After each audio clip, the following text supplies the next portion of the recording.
हम्म, हम्म।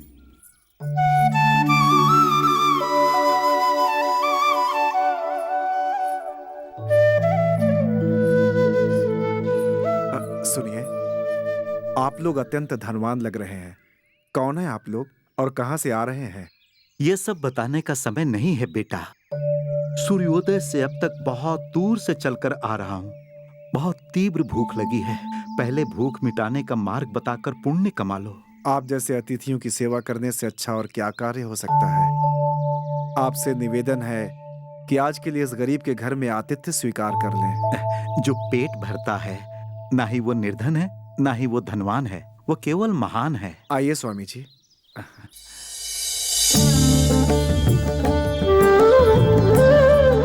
पार्वती, आ रही हूँ जी।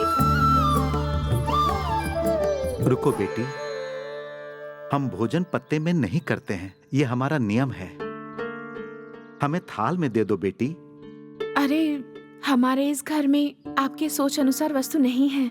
हमारे घर में तो मात्र एक ही थाल है। तो क्या हो गया बेटी, हमें उसी में भोजन दे दो। हम दोनों दाम्पत्य है, एक थाल में खाने में हमें कोई लज्जा नहीं।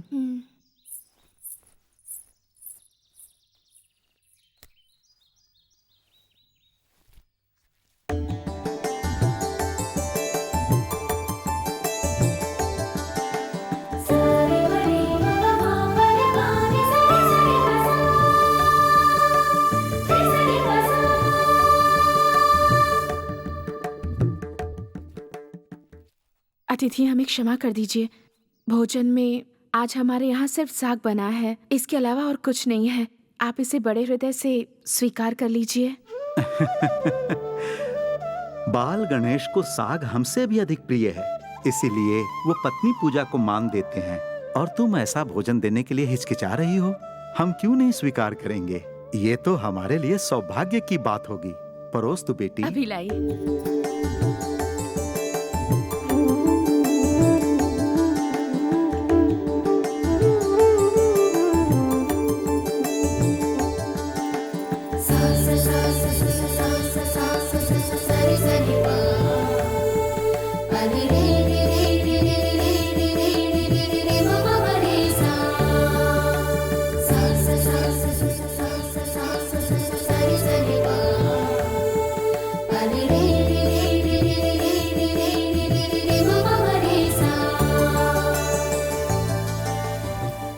हमारा पेट भर गया बेटी। तुम्हारा सदैव मंगल हो।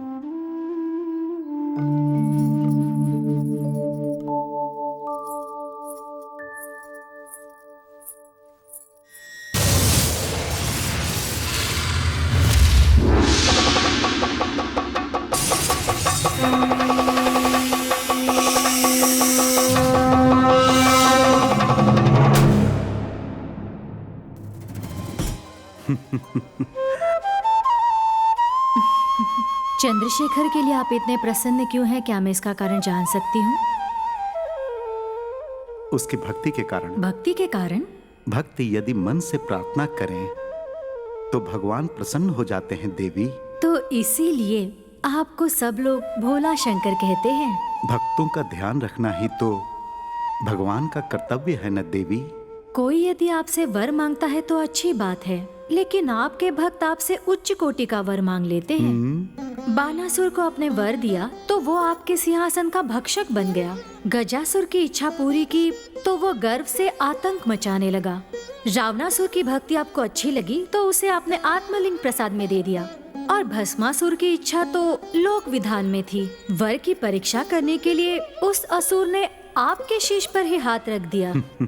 इतना कुछ हो जाने के बाद भी यदि आप इतना प्रसन्न रह सकते हैं तो आप सच में भोला शंकर ही हैं। देवी, अनुभव तो प्रसन्नता की ही हुई है, परंतु आप लोक कल्याण को भूलकर बात कर रही हो देवी। असल में मनुष्य भगवान की प्रार्थना इसलिए करते हैं ताकि उनकी इच्छा पूरी हो सके। ये आपकी वजह से ही संभव हो सकता है।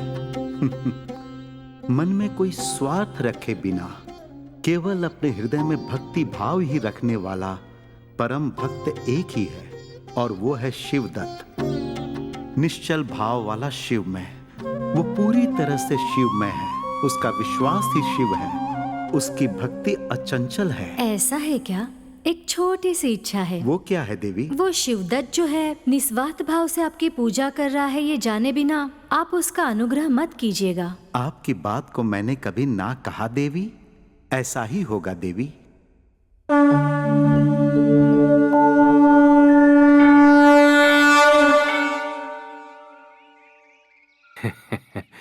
ईश्वर जी, परसों सप्तमी का सोमवार है।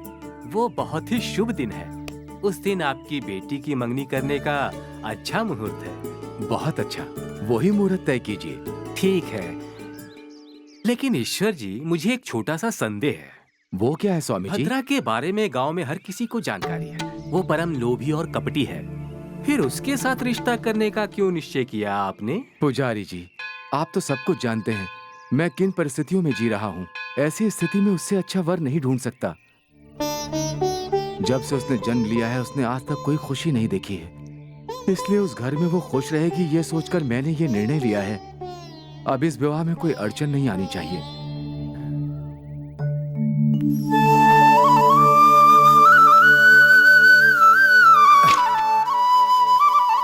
नमस्कार पुजारी जी। क्या हुआ शिवदत्त? आपने लकड़ियां काट कर लाने के लिए कहा था ना, वो मैं ले आया। अच्छी बात है।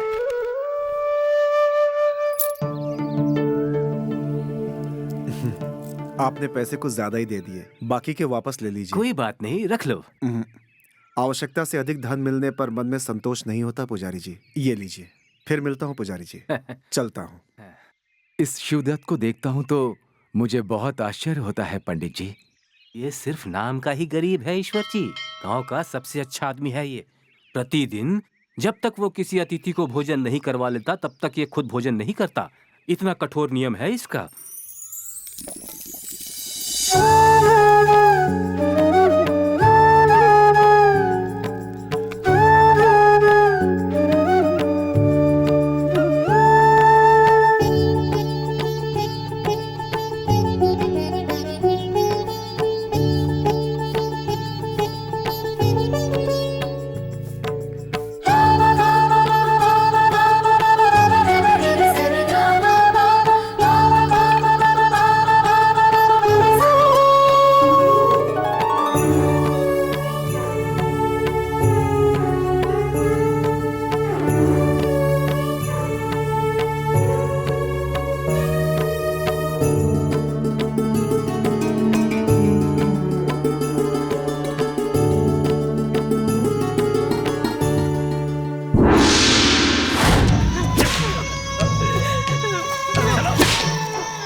कीजिए मालिक, मेरे पति पर ऐसा अन्याय मत कीजिए मालिक। मैं आपके पैर पकड़ती हूँ मालिक, दया कीजिए। सर्वे जना सुखिनो भवन्तु। कैसे छोड़ दें इसे? तुम्हारे जैसे लोग अगर कर्ज नहीं चुकाएंगे तो इस गांव में पीड़ित लोगों की सहायता मैं कैसे कर पाऊंगा? पूरी जिंदगी आपके घर में नौकरानी बनकर रहूंगी। मेरा पति मर जाएगा, दया कीजिए मालिक। तुम्हारे पति के मरने से इस गांव में कोई हानि नहीं होगी। हाँ, किंतु कर्ज नहीं चुकाने से मैं नष्ट हो जाऊंगा और मेरे कारण इस गांव के लोग। ए रंगा। हाँ मालिक। कल सुबह तक इससे काम करवाते रहना, छोड़ना मत। ठीक है मालिक। और अगर वो मर गया तो फिर बाकी का काम इससे करवाना। ठीक मालिक। चलो हटाओ।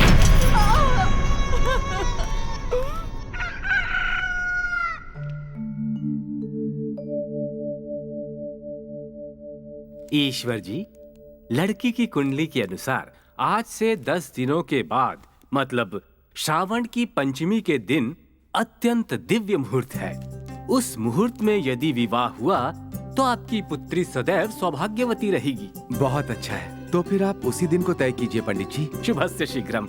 ईश्वर जी, वो थाली बदलिए। आप ही लीजिए। अब आप दे दीजिए।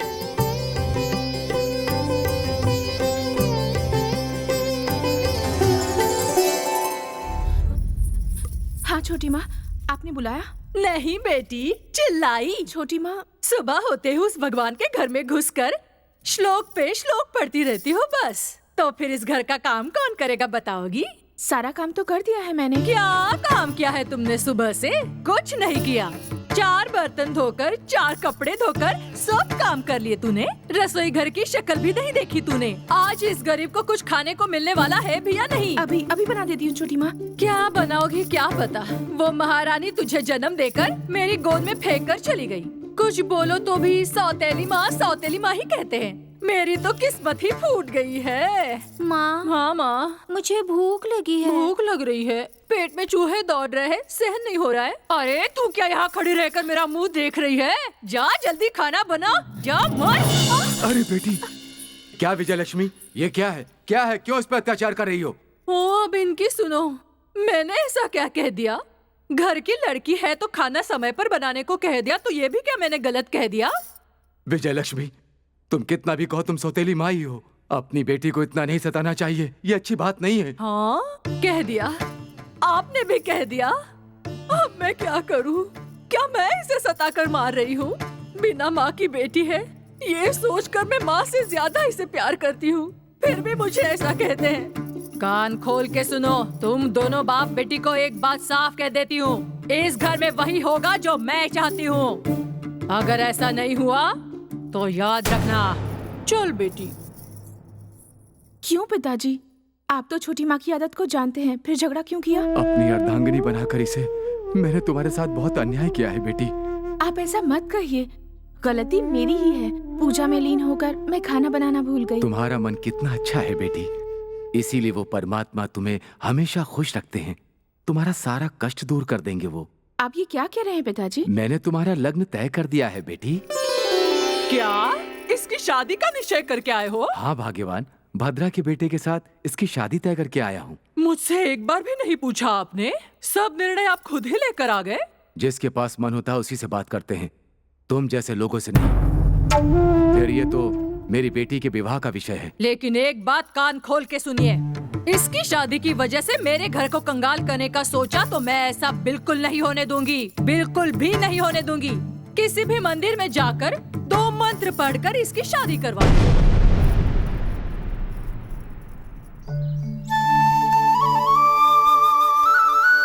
ईश्वर जी, सब बढ़िया हो जाएगा। शिव बेटा सुनो, परसों मेरी बड़ी बेटी का विवाह है, तुम अवश्य आना। ये आपने बहुत अच्छी सूचना दी, बहुत ही खुशी की बात है। मैं अवश्य आऊंगा। आगमार्थान्तु देवानां गमनार्थन्तु रक्षसां कुरुकण्ठारं तत्र देवताह्वानलाञ्छनं शुक्लाम्बरधरं विष्णुं शशिवर्णं चतुर्भुजं प्रसन्नवदनं ध्याये सर्वविघ्नोपशान्तये।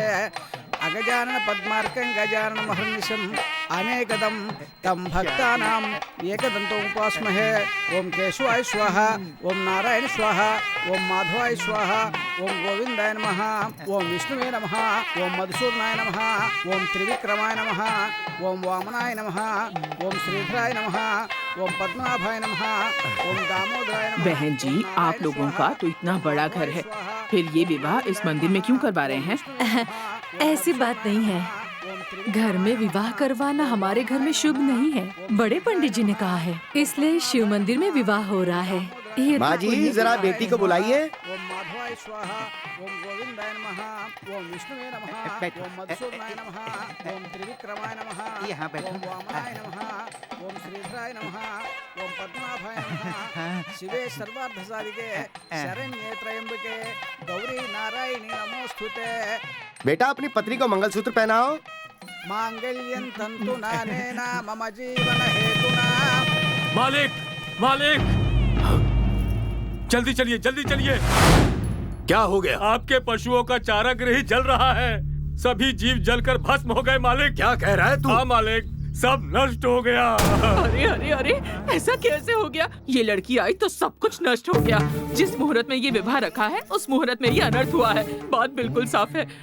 बहन जी, आप ये क्या कह रही हैं? आप ये कैसे कह सकती हैं? इसने जो कहा उसमें असत्य क्या है? समधी जी, समधी मत कहो, तुम्हारे साथ तो संबंध अभी जोड़ा भी नहीं और ऐसा अनर्थ हो गया। ऐसा मत कहिए समधी जी, विवाह का समय है। इस विवाह को मत रोकिए, मेरी बेटी का जीवन मत खराब ये करिए। विवाह हुआ तो हमारा नाश हो जाएगा। इसके यहाँ बैठते ही हमें असर दिखने लगा है। चलो चलो चलो समझी जी, मैं आपके पैर पकड़ता हूँ, इस विवाह को हो जाने दीजिए।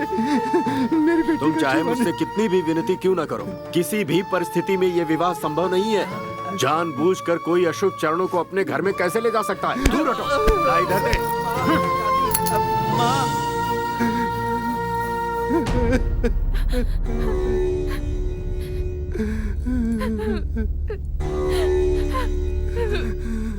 सत्यानाश, सारी इज्जत गंगा में मिल गई। इस मनहूस की कुंडली अशुभ है। अब तक ये बात सिर्फ हम ही जानते थे, अब पूरा गांव जान गया। सुनिए जी, मैं कह देती हूँ, अगर इसे दोबारा घर में वापस ले आए तो मैं और मेरी बेटी फांसी लगाकर मर जाएंगे। चल मंगला। रुको माँ। चल बोला ना।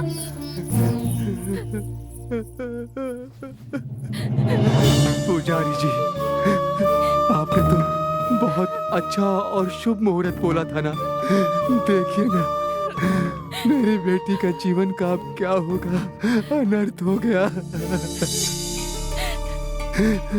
अनर्थ हो गया पुजारी जी। ईश्वर जो भी करते हैं वो अच्छे के लिए करते हैं। आप हाँ तो कहिए, इसी मुहूर्त में पार्वती का विवाह हो जाएगा। क्या कहा? ये कैसे संभव है पुजारी पहले जी? आप मेरे एक प्रश्न का उत्तर दीजिए। आपकी पुत्री के लिए किसी सोने के बड़े महल में बंद करके रहना अच्छा है या फिर किसी छोटे झोपड़े में सुख शांति से रहना? क्या चाहेंगे आप? हर एक पिता अपनी बेटी की खुशी और शांति ही तो चाहता है पुजारी जी। अच्छा उत्तर है आपका। आपकी पुत्री का होने वाला वर अभी यही उपस्थित है। यहाँ धन से वो भले ही गरीब है, परंतु गुणों का धनवान है। वो है शिवदत्त। आपकी पुत्री का विवाह ऐसे योग्य वर से होगा तो उसके भाग्य खुल जाएंगे। पुजारी जी, ये आप क्या कह रहे हैं? मैं इनका दामाद कैसे बन सकता हूँ? क्यों? पूरा जीवन ब्रह्मचारी बनकर रहने का विचार है? वो बात नहीं है पुजारी जी। मेरे बारे में आप तो जानते ही हैं। मैं गरीब हूँ, अकेला हूँ, कभी अन्न मिलता है, कभी उपवास हो जाना पड़ता है। इन परिस्थितियों में शादी। शिवदत्त, तुम जैसे गुणवान लड़के के साथ मेरी बेटी की शादी हो रही है। मैंने पूर्व जन्म में कोई पुण्य का काम किया होगा। बेटा, दया करके मेरी बेटी को स्वीकार करो। ना मत करना, ना मत करना बेटा।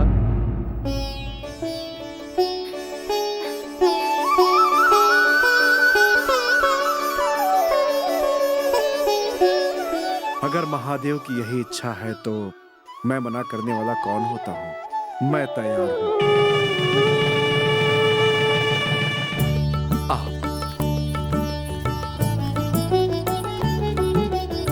विजयलक्ष्मी, विजयलक्ष्मी,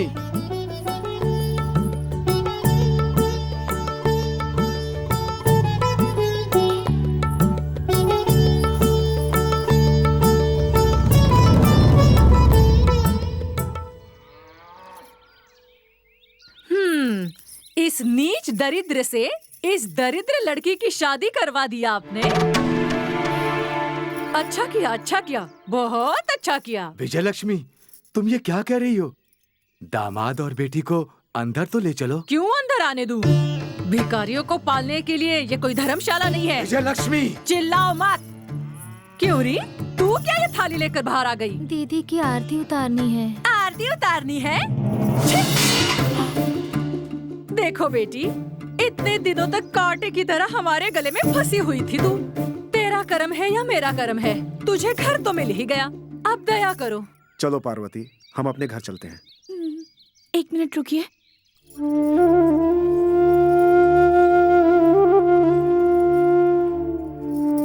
विजयलक्ष्मी, अपनी विवाह हुई इस बेटी को अपने जन्म स्थान वाले घर से खाली हाथ भेजना अच्छा नहीं होगा। ये हमारे लिए अनिष्ट होगा। अनिष्ट हो जाएगा। इस महारानी को साड़ी, सोना, गहने देने के लिए हमारे घर में खजाना है क्या? फिर भी खाली हाथ भेजे ऐसा बुरा काम हम क्यों करें? रुको बेटी।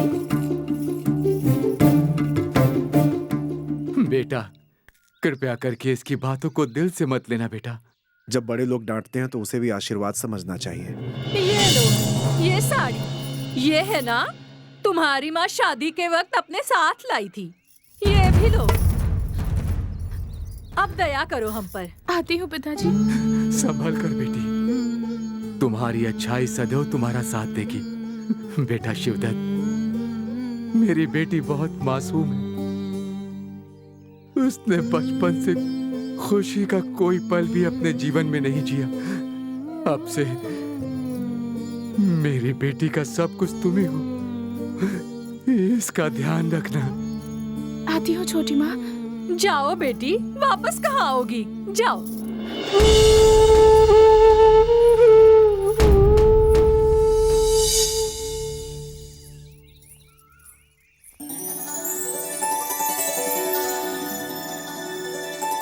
चलो पार्वती।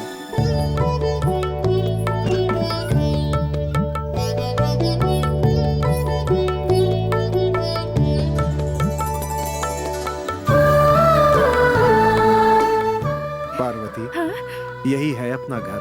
मुझे बहुत अच्छा लगा। मेरी सिर्फ एक ही संपत्ति है और वो है महादेव जी।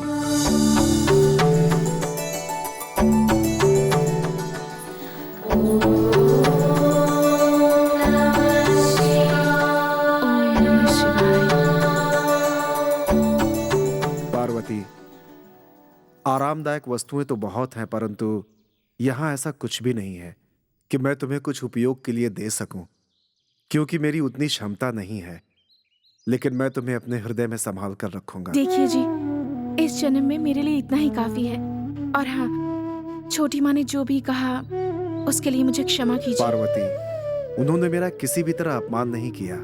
असल में मेरा नियम भंग न हो इसलिए वो सब शिव जी ने उनके मुख से कहलवाया है। नियम भंग माने? हाँ, प्रतिदिन मैं अतिथि को भोजन कराए बिना स्वयं कुछ भी नहीं खाता हूँ। मैं इस नियम का पालन करता हूँ। आज तुम्हारी माँ हमें घर पे बुलाकर खिलाती तो सालों से किया हुआ मेरा ये नियम भंग हो जाता, जिसका मुझे बहुत दुख होता। उनके उस व्यवहार से मैं दुखी नहीं हूँ, बल्कि अपने नियम के ना टूटने से प्रसन्न हूँ। हर बुराई में भी अच्छाई देखने वाले आप जैसे महान मनुष्य की पत्नी होना मेरे लिए बहुत गर्व की बात है। मनुष्य को अपना सहज स्वभाव कभी भी नहीं खोना चाहिए, चाहे कैसी भी परिस्थिति हो। स्वभाव बदलना मनुष्यता की पहचान नहीं है। वहां देखो, खाना बनाने की सामग्री है। तुम भोजन तैयार करो, मैं जाकर अतिथि को ले आता हूँ। ठीक है जी।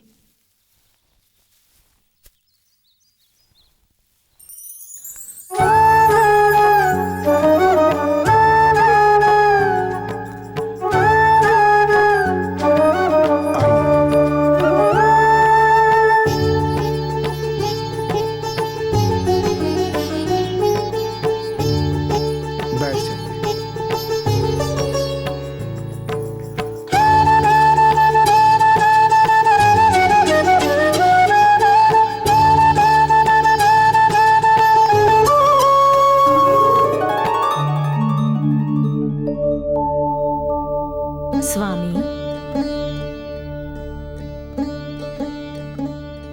क्या बात है देवी? इतने समय तक आपका भक्त अकेला था, इसलिए वो दिन रात निस्वार्थ भाव से आपकी पूजा कर पाता। आज वो एक नए बंधन में बन चुका है। हाँ तो? आप तो पूर्व ज्ञानी है। संसारिक जीवन में बहुत सारी इच्छाएं होती हैं। अब से जो वो आपकी पूजा करेगा उसमें थोड़ा सा भी स्वार्थ नहीं होगा क्या? मुझे तो लगता है आपसे वो छोटी से छोटी इच्छा पूरी करवाएगा। आपका इस प्रकार संदेह करना सामान्य है देवी, किंतु शिवदत्त का निस्वार्थ भाव से भक्ति करना निर्विवाद कुछ है। नहीं होगा तो अपना भाग्य ही ऐसा है, ऐसा सोचकर रह सकता है। किंतु आप तो अंतर्यामी हो देवी। शिवदत्त की निस्वार्थ भावना जैसी भक्ति को अब पूरे संसार को बताने का उचित समय आ गया है देवी।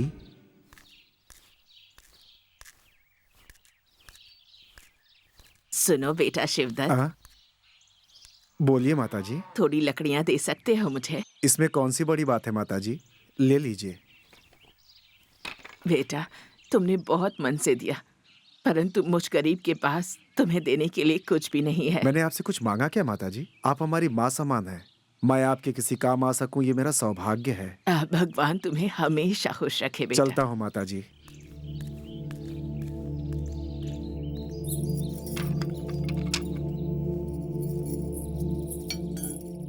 आप आ गए।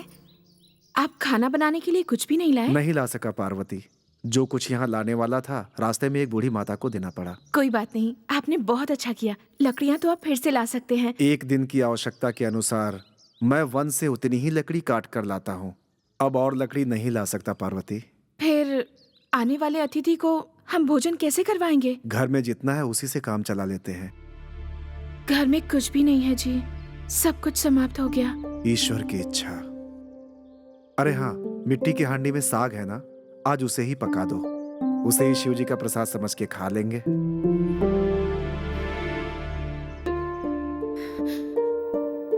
इतनी उदास क्यों हो गई? ईश्वर मनुष्य को जितना प्रदान करते हैं उतना ही वापस करना होता है। जो दिया उसे स्वीकार करना अपना कर्तव्य है। समय निकल रहा है, शीघ्र तैयारी कर लो। मैं अतिथि को बुलाकर लाता हूँ।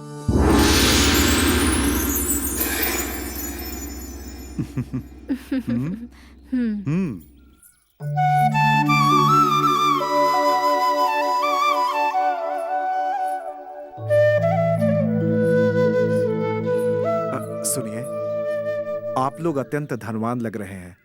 कौन है आप लोग और कहां से आ रहे हैं? ये सब बताने का समय नहीं है बेटा। सूर्योदय से अब तक बहुत दूर से चलकर आ रहा हूँ। बहुत तीव्र भूख लगी है। पहले भूख मिटाने का मार्ग बताकर पुण्य कमा लो। आप जैसे अतिथियों की सेवा करने से अच्छा और क्या कार्य हो सकता है। आपसे निवेदन है कि आज के लिए इस गरीब के घर में आतिथ्य स्वीकार कर लें। जो पेट भरता है, ना ही वो निर्धन है, ना ही वो धनवान है, वो केवल महान है। आइए स्वामी जी।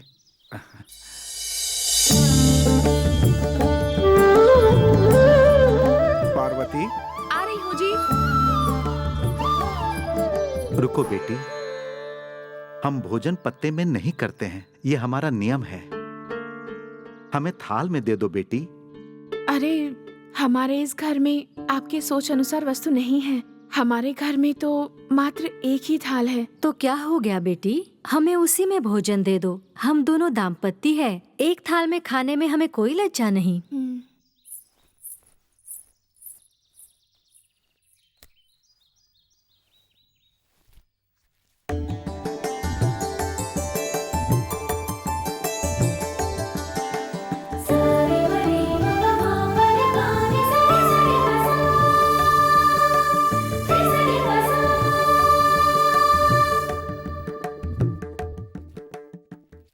अतिथि, हमें क्षमा कर दीजिए।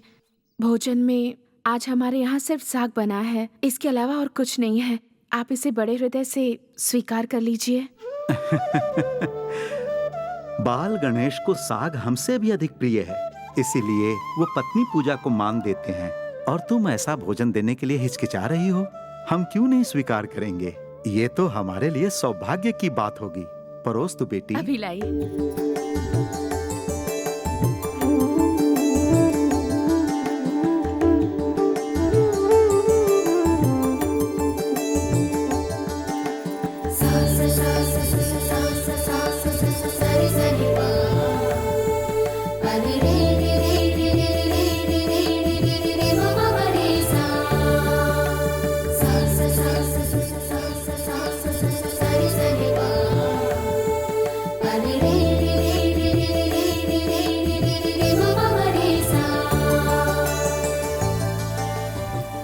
हमारा पेट भर गया बेटी। तुम्हारा सदैव मंगल हो।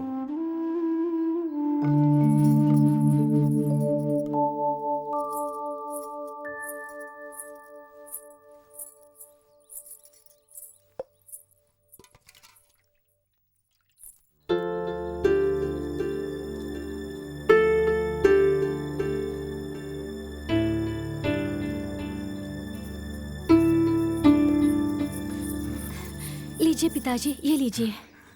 बेटी, तुम अपनी बड़ी बहन का कितना सम्मान करती हो। पिताजी, वो सब बाद में, माँ मंदिर से आ जाएगी, आप तुरंत जाइए।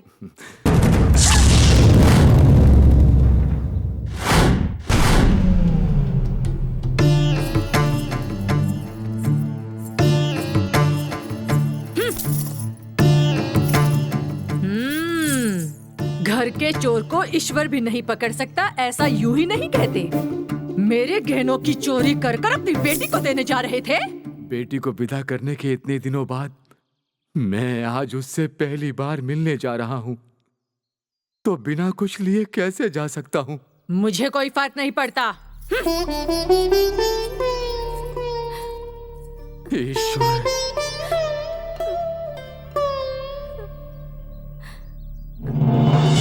तुम सबको समझा है तो नहीं समझा और खाओ तो लो, गोरे खाओ, खाते रहो।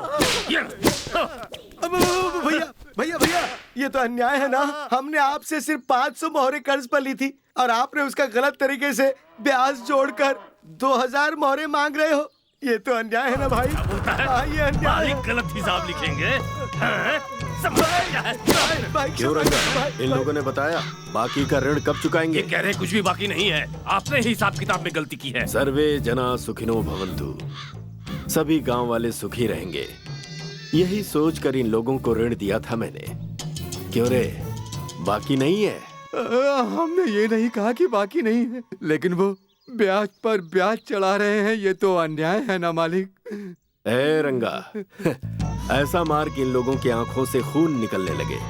इनकी ये दशा देखकर इनके घर वाले नंगे पांव दौड़ कर आएंगे बाकी का ऋण चुकाने। आरंभ कर।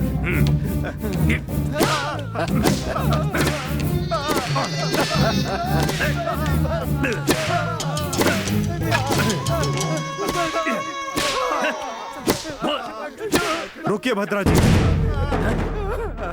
भद्रा जी, क्या है ये सब? इसे जानने की तुम्हें आवश्यकता नहीं है। अपनी टांगे दूर ही रखो। चलो निकलो यहाँ से। गरीब लोगों को इस प्रकार बांध कर मार रहे हैं आप। मैं कोई कठोर हृदय का व्यक्ति नहीं हूँ कि ये सब देख करके चला जाऊं। ऐसा है क्या? तुम्हारा हृदय यदि इतना बड़ा है तो इन लोगों पर जो 2000 मोहरों का ऋण है उसे चुका दो और इन्हें ले जाओ। 2000 मोहरे? क्या हुआ, बोलती बंद हो गई?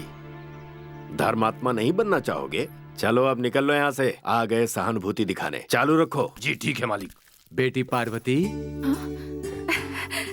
पिताजी, कैसे हैं पिताजी? ठीक हूँ बेटी। बैठ जाइए। मंगला कैसी है? सब ठीक है छोटी बेटी। माँ सब ठीक है ना? वहाँ सब कुशल मंगल से हैं। ये बताओ तुम कैसी हो? बिल्कुल ठीक हूँ पिताजी। उन्होंने मुझे अपने हृदय में स्थान दिया है। बस बेटी, बस तुम्हें खुश देखकर मेरी आत्मा प्रसन्न हो गई। बेटी, ये लो। बेटी के घर बिना कुछ लिए नहीं आना चाहिए। तुम्हारी छोटी माँ से झगड़ा करने की क्षमता मुझ में बिल्कुल नहीं है। मंदिर में जो भी प्रसाद मिला सिर्फ वही ला सका हूं तुम्हारे लिए बेटी। अपने इस पिता को क्षमा कर देना बेटी। ऐसा क्यों कह रहे हैं पिताजी? मुझे सिर्फ आपका आशीर्वाद चाहिए, उसके अलावा और कुछ भी नहीं। भगवान तुम्हें सुखी रखे। नमस्ते ससुर जी। नमस्कार। अचानक यहाँ सब ठीक है ना? सब ठीक है बेटा। तुम कैसे हो? उस परम शिव की कृपा से यहाँ सब कुशल मंगल है। अच्छे लोगों को भगवान सदैव सुखी और प्रसन्न रखते हैं बेटा। हा? अब मैं चलता हूँ बेटी। ससुर जी, इतनी जल्दी जाने की क्या आवश्यकता है? पहली बार आए हैं, भोजन तो करके जाइए। इस घर में कोई शुभ कार्य होगा तो मैं अवश्य आऊंगा बेटा, पर अब मैं चलता हूँ। ठीक है पिताजी।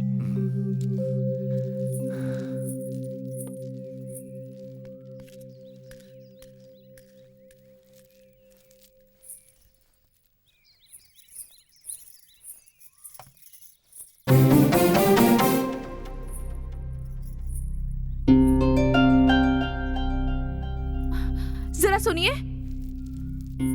ये देखिए तो।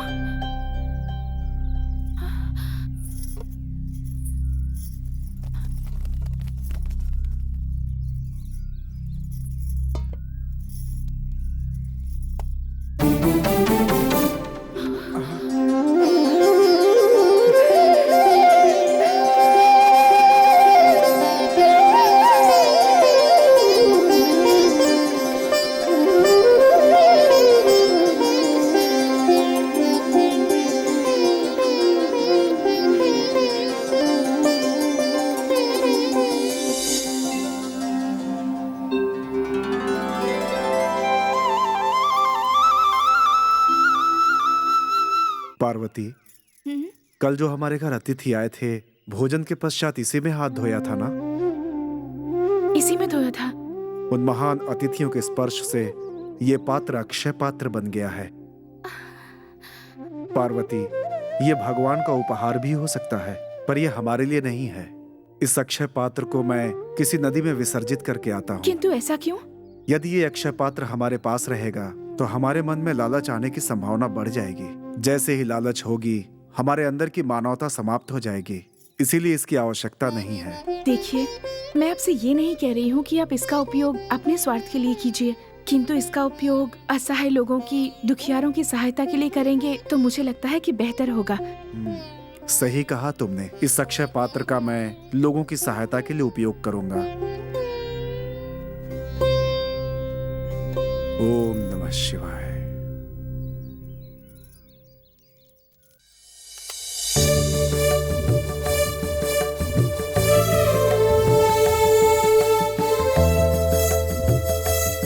पार्वती, इन्हें इसमें डाल दो। ठीक है जी।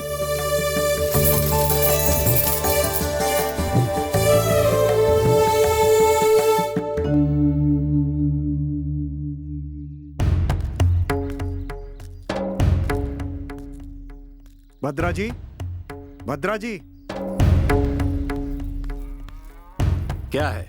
ये लीजिए। उनकी रिहाई के लिए आपने 2000 मोहरे मांगी थी ना, वही लेकर आया हूँ। अब उन्हें छोड़ दीजिए। रंगा किनो इसे। जाओ खोल दो इन्हें। ठीक है मालिक।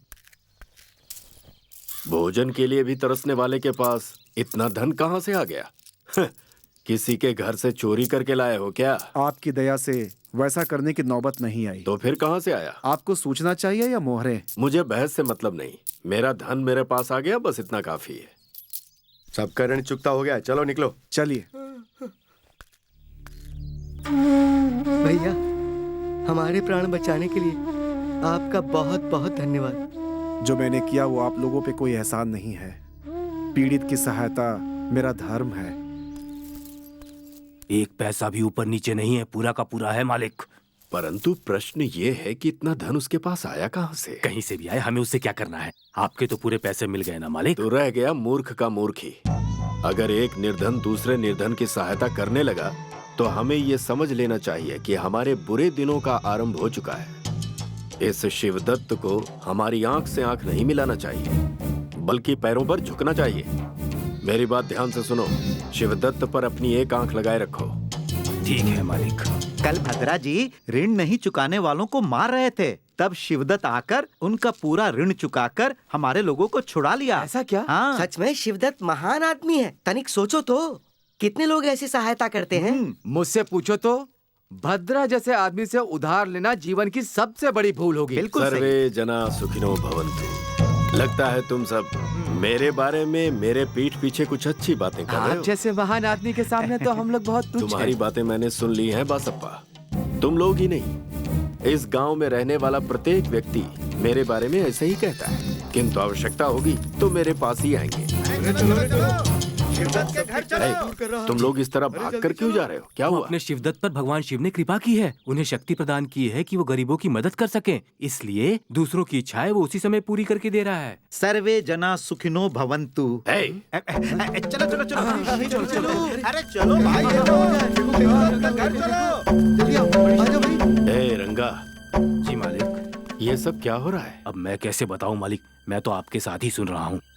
आप सभी परम शिव का प्रसाद स्वीकार करने के लिए यहाँ पर आए, इसके लिए आप सबका बहुत बहुत धन्यवाद। उस परम ईश्वर ने हम सबको एक स्वस्थ जीवन दिया है, कष्ट में भी काम कर सकें, शक्ति और बुद्धि दी है। उसका उपयोग करके अपने जीवन को आगे बढ़ाना हमारा कर्तव्य है। इसलिए अधिक लालच मत कीजिए। भगवान के दिए प्रसाद में लालच करेंगे तो ये ईश्वर का श्राप बन सकता है। असहायों को और वृद्धों के लिए हो रहे इस कार्य को कृपा करके स्वार्थ की दृष्टि से मत देखिए। यही मेरी आपसे विनती है। सिर्फ अपनी आवश्यकता अनुसार ही मांगिए। भाई शिवदत्त, मेरे मन में एक संदेह है। हाँ जी, कहिए। तुम सबकी सहायता तो कर रहे हो, परंतु इस तरह पर्दे के पीछे छुपने का कारण? मनुष्य को देखकर नहीं, बल्कि उनकी इच्छा को पूरा करने की मेरी अभिलाषा है। ये ईश्वर की कृपा है जो मेरे हाथों किसी को सहायता पहुंच रही है। मेरे अंदर अभिमान आ सकता है अगर मैंने सहायता पाने वाले का चेहरा देखा। यदि आपका संदेह दूर हो गया हो तो हमें अपनी इच्छा बताइए। अपनी बेटी का विवाह करवाने हेतु मेरे पास धन का अभाव है शिवदत्त, इसलिए तुम्हारे पास सहायता हेतु आया हूँ। नमः शिवाय। ऊपर वाला तुम्हें सदैव सुखी रखे बेटा। बेटा, मेरे पास पहनने के लिए साड़ी नहीं है।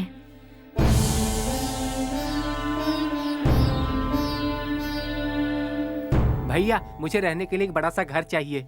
मैंने पहले ही कहा है, अपने स्वार्थ को पूरा करने के लिए इच्छा मत करो। ये रुद्राक्ष अपने पास रखिए और भगवान पे भरोसा करिए।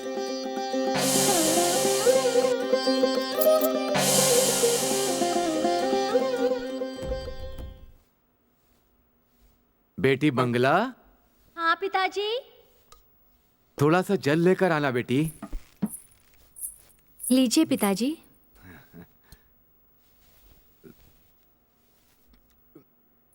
क्यों जी? तुम्हारा दामाद क्या पागल हो गया है? क्या हुआ बताओगी? मैंने सुना है भगवान की दया से उसे एक चीज मिली है। उसे पाकर वो शांति से जी नहीं सकता है क्या? पूरे गांव में दान धर्म करने की क्या जरूरत है? उसमें तुम्हारा क्या जाता है? हाँ, सब कुछ अगर गांव वालों में बांट दिया तो उसके पास बचेगा ही क्या? अगर उन दोनों के पास कुछ नहीं बचा तो वो लोग हमारे ही घर में घुसेंगे ना। मेरा दामाद धर्मात्मा है, सबको दान देता है वो, परंतु वापस लेने की आदत नहीं है। तुम्हें इस बात से परेशान होने की कोई आवश्यकता नहीं है, वो हमारे घर में नहीं घुसेगा। कितने दिनों तक ये नाटक चलेगा मैं भी देखती हूँ। माँ, जब से मैंने होश संभाला है तब से देख रही हूँ, तुमने एक दिन भी किसी से अच्छे से बात नहीं की है। पता नहीं वो दिन आएगा भी या नहीं। अरे बाप रे, इसे भी पिता की हवा लग गई।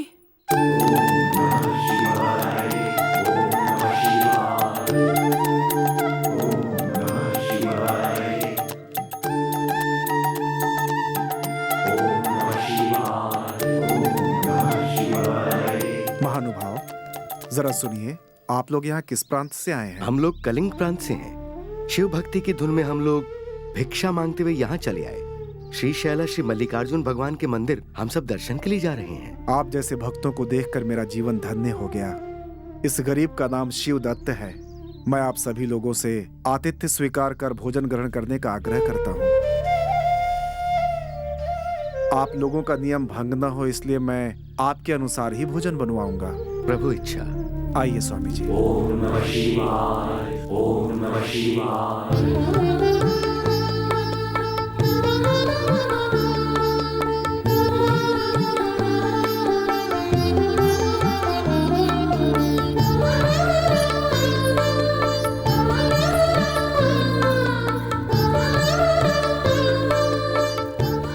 बेटा शिवदत्त, आपका ये आतिथ्य सत्कार देखकर हमें बहुत प्रसन्नता हुई।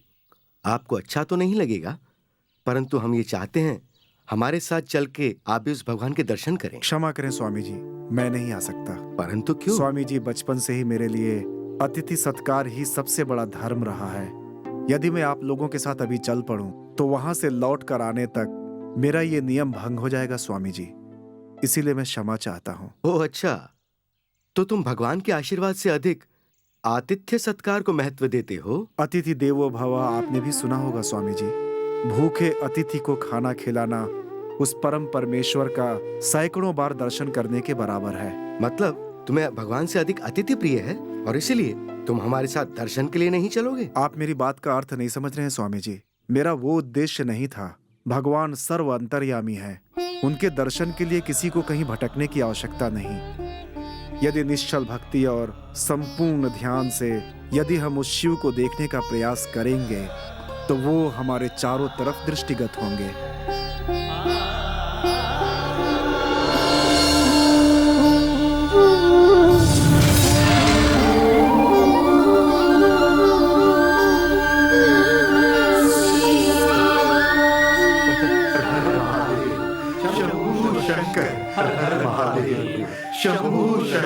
धन्य हो शिवदत्त, तुम धन्य हो।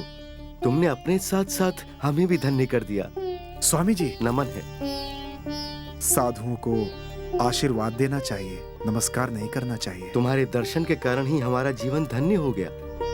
जहाँ हम हैं तुमने वहीं से हमें शिव के दर्शन करवा दिए ये अटूट भक्त ही कर सकता है। तुम धन्य हो, तुम्हारा शुभ हो। हर हर महादेव शंभो शंकर, हर हर महादेव शंभो शंकर, हर हर महादेव शंभो शंकर, हर हर महादेव शंभो शंकर। ईश्वर जी, शिवदत्त अपने गांव का ही तो है ना? ये अपने गांव का ही किया हुआ कोई पुण्य होगा। ये सब मेरी बेटी का किया हुआ पुण्य है। पिछले जन्म में कैसी थी ये तो पता नहीं, परंतु इस जन्म में शिवदत्त की पत्नी बनी ये उसका सौभाग्य है। देखना कहीं शीघ्रता में जिह्वा ना फिसल जाए। आपका दामाद जितना भला दिखता है उतना है नहीं। भद्रा जी, आप अपने शब्दों को संभालिए। आप मेरे दामाद की निंदा कर रहे हैं। एक लकड़ी चुनने वाले के पास खाने को भी लाले थे, अचानक से उसके पास इतना धन कहाँ से आ गया? कभी सोचा है आपने? ये तो शिवदत्त स्वयं कह रहा था कि ये शिव जी का दिया हुआ प्रसाद है। शिव जी का दिया प्रसाद। जानते हैं, ऐसा कहकर वो सभी लोगों के साथ छल कर रहा है। ये सब झूठ है। यदि ये सच होता तो वो स्वयं श्रीमंत नहीं हो जाता, इस तरह निर्धन क्यों रहता?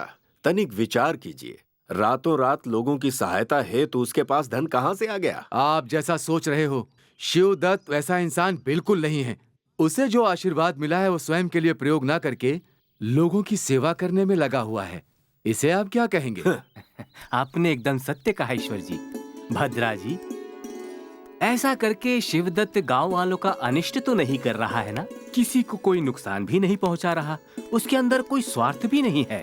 यदि साधारण शब्दों में कहें तो वो शिवदत्त नहीं है, धर्मात्मा है। कर्म से नहीं चूकने वाला धर्मात्मा। धर्मात्मा की धर्मात्मा की धर्मात्मा की धर्मात्मा की धर्मात्मा की धर्मात्मा की।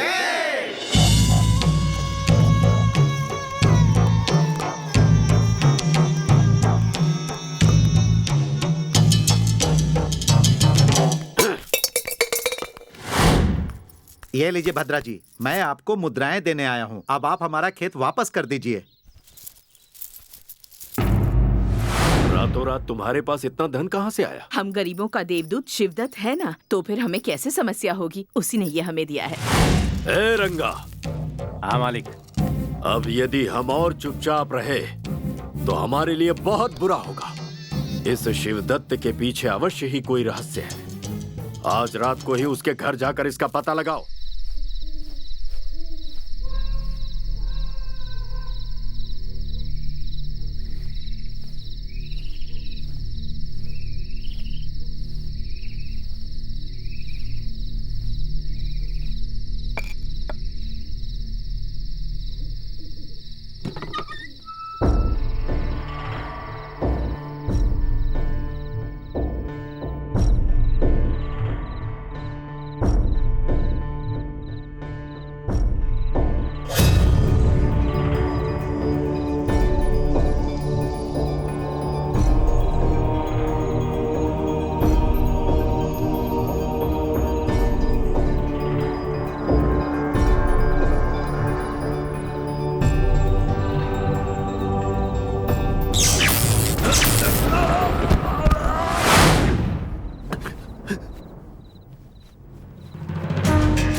तो क्या कह रहा है?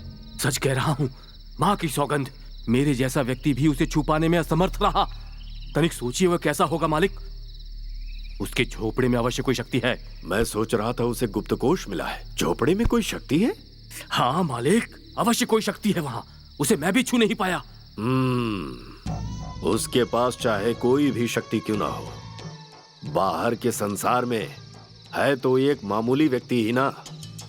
समझ गए क्या करना है? हाँ, समझ गया मालिक।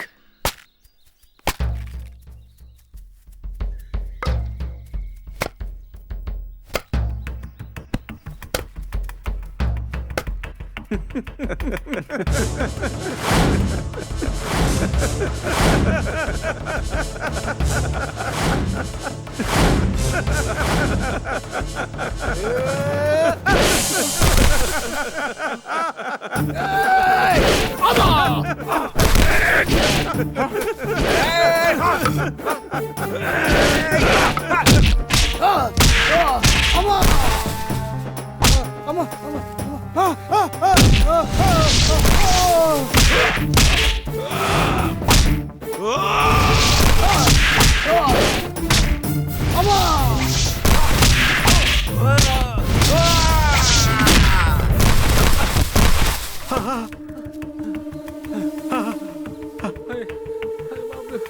अरे ये क्या है? अरे बाप रे, भागो!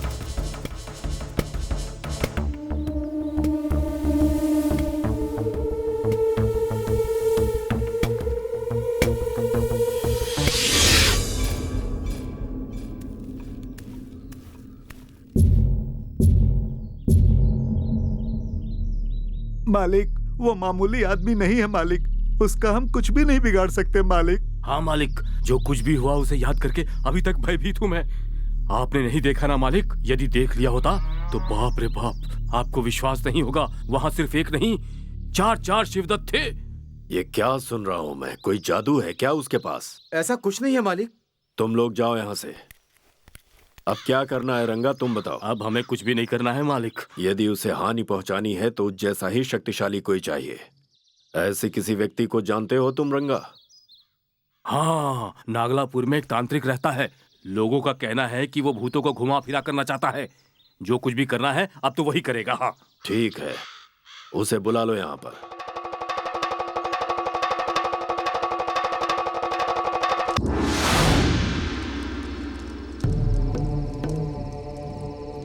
ओम क्रीम क्रीम स्वाहा, ओम क्रीम आवाहमि, ओम प्रेतावाहम नमः, ओम कलेवराय नमः, ओम दश दिशा निर्देशाय नमः, प्रचंड चंड रूपाय नमः।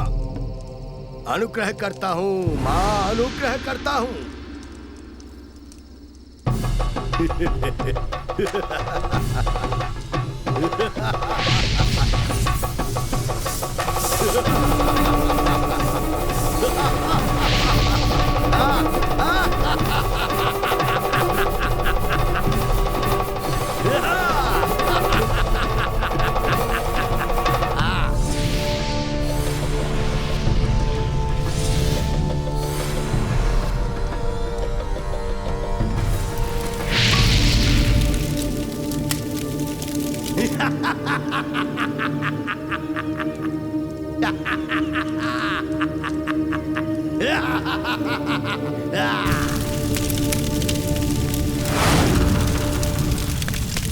पार्वती, पार्वती, उठो। पार्वती, बाहर चलो, जल्दी आ जाओ, निकलो, आ जाओ।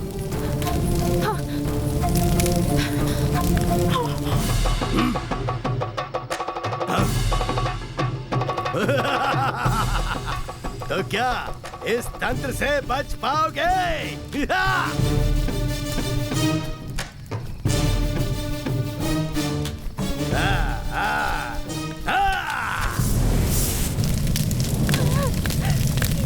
ये सब कैसे हुआ जी? पार्वती, तुम यहीं रुको। रुक जाइए, कहाँ जा रहे हैं?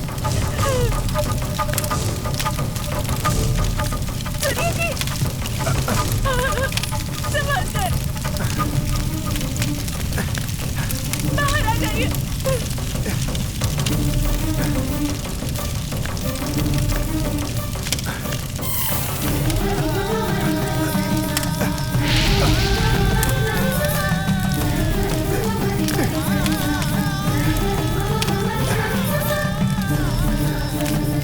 सुनिए जी,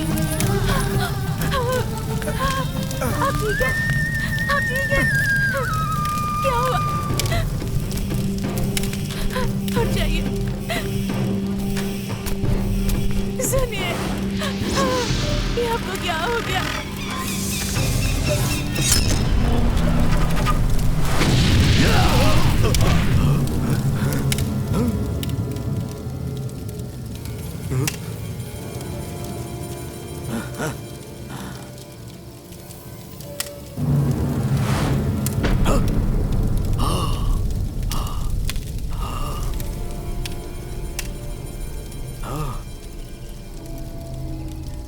मैंने भूल की, तेरी बात सुन के मैंने भूल की।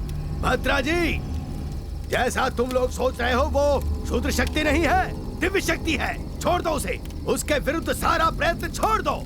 अभी वर्तमान ग्रह स्थिति उसके पक्ष में है, तुम उसका कुछ नहीं बिगाड़ पाओगे। तुम थोड़े दिनों के लिए शांत रहो।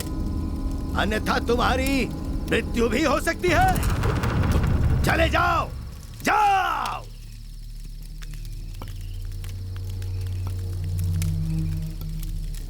आप जाइए, उठिए।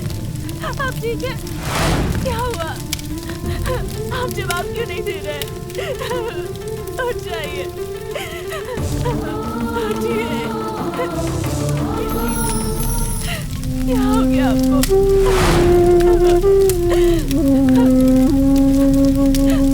उठिए, मुझसे बात कीजिए।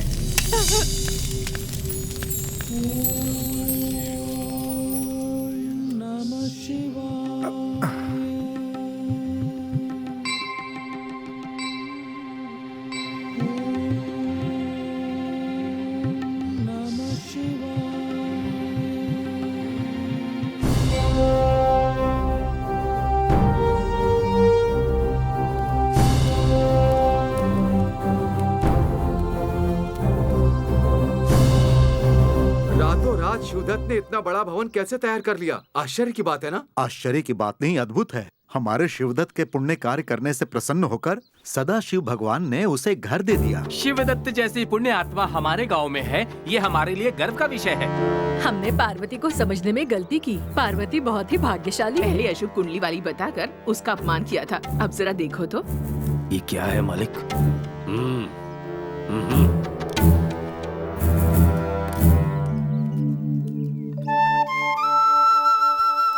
सुनो शिवदत्त, अभी लकड़ी काटने किस लिए जा रहे हो? ये मेरे जीवन का मुख्य कार्य है। अरे ये क्या शिवदत्त, हमारे गांव के इतने बड़े आदमी हो तुम, उस महल में तुम आराम से जीवन व्यतीत कर सकते हो, फिर इतनी मेहनत क्यों कर रहे हो? धन दौलत सारा जीवन नहीं टिकता है, जो जीवन भर टिकता है वो है मेहनत का फल। उस परम शिव जी ने वो भवन मुझे इसलिए दिया है कि लोगों की सहायता कर सकूं, ना कि उसमें आराम करूं। आहा, ये व्यक्ति तो सच में महान है।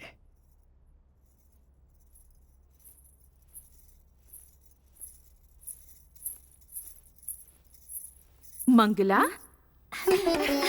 दीदी कैसी है मंगला? बिल्कुल ठीक हूँ। माँ, दीदी आई है। क्यों बेटी पार्वती, आज यहाँ का रास्ता कैसे भूल गई? कैसी हो छोटी माँ? मैं ठीक हूँ। तुम लोगों के जैसा थोड़ी ना हमें कोई खजाना मिला है।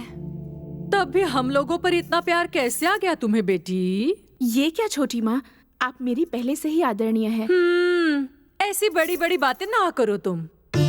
तुम्हारे पति को नहीं, पर तुम्हें तो अकल होनी चाहिए ना। भगवान हो या भूत, उसने एहसान किया है तो संभल कर नहीं रह सकते हो? पूरे गांव को सुधारने चले हो तुम दोनों, अपना नहीं सोच सकते क्या? आत्मा तृप्ति, ऐसी बात है क्या? तो फिर अब मैं कह ही क्या सकती हूँ? ठीक है ठीक है, क्यों आए हो बताओ, मेरे बहुत सारे काम बाकी हैं। कल श्रावण का शुक्रवार है, बड़ी माँ की पूजा रखी है, आप जरूर आइएगा। आपका आशीर्वाद मुझे मिले तो मुझे प्रसन्नता होगी।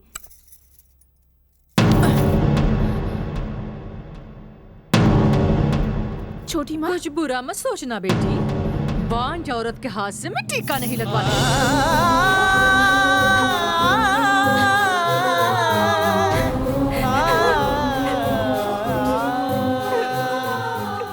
आदि पराशक्ति सती देवी को भी अपने घर में अपमान मिला था। तुम तो सामान्य स्त्री हो, तुम्हारा अपमान कोई आश्चर्य की बात नहीं है। दुखी मत हो। उस भगवान ने हमें सब कुछ दिया, किंतु संतान के सुख से वंचित रखकर मेरी गोद को उन्होंने सूनी रखकर हमसे सारी खुशियां छीन ली है। मातृत्व एक वर के समान है। यदि तुम्हें वो वर नहीं मिला है तो उसके पीछे कोई कारण होगा। एक बात सदैव याद रखना, जितना जिसके भाग्य में होता है उसे उतना ही मिलता है, उससे ज्यादा कुछ भी प्राप्त नहीं होता। असल में मुझे संतान योग है भी या नहीं, ये जाकर हम एक बार पंडित जी से पूछ कर आए तो कैसा रहेगा? ठीक है।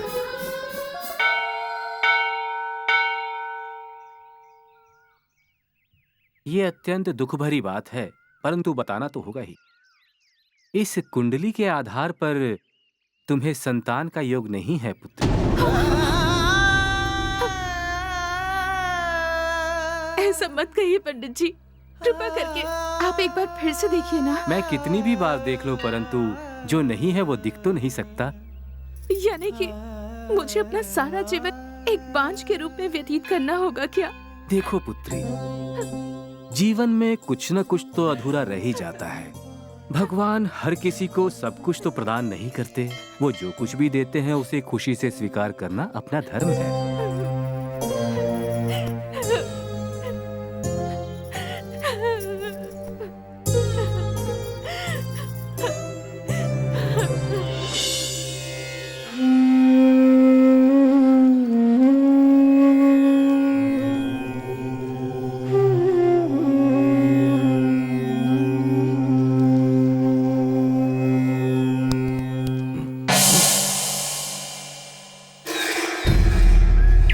शिव आराधना में रत हूं और तूने उसमें विघ्न डालने का दुस्साहस किया।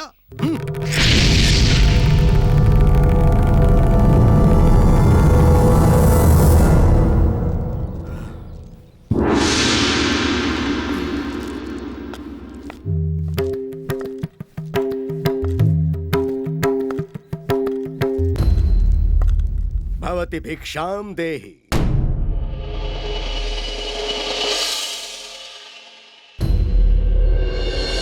भवति भिक्षाम देहि।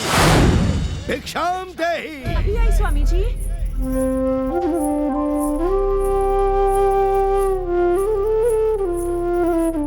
स्वीकार कीजिए स्वामी जी। ये कैसा निर्लक्ष्य स्वभाव है तेरा? ऋषि मुनियों की अपेक्षा करना और अपने गृहिणी धर्म को भूलकर भिक्षा के लिए तेरे द्वार आए साधु को प्रतीक्षा करवाना, ये दुस्साहस असहनीय है। घर के सारे कार्य करना भी तो गृहिणी कार्य का ही धर्म है ना स्वामी? जरा सी देर हो गई, क्षमा कीजिए। मुझसे उल्टी सीधी बातें मत कर, ये धर्म के विरुद्ध है। तेरा ये कर्म पूरी तरह से अधर्म है। तुझे शिक्षा मिलनी ही चाहिए।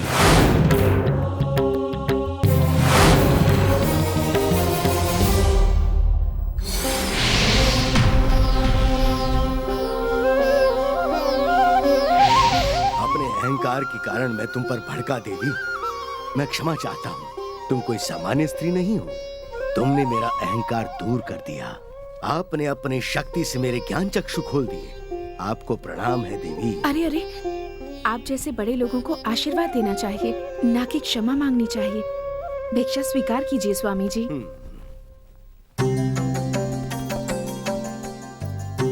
आशीर्वाद दीजिए स्वामी जी। शीघ्रमेव संतान प्राप्ति अस्तु। स्वामी, क्या हुआ देवी? आपका आशीर्वाद निरर्थक जाएगा स्वामी। इस जन्म में मां बनने का सौभाग्य मेरा नहीं है। मैं एक बांझ हूँ स्वामी।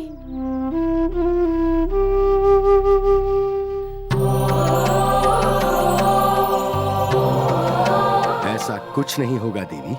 मेरे मुख से निकला एक एक शब्द ईश्वर की ही देन है। मेरा आशीर्वाद अवश्य पूर्ण होगा, ये सत्य है। शुभम भूयात्।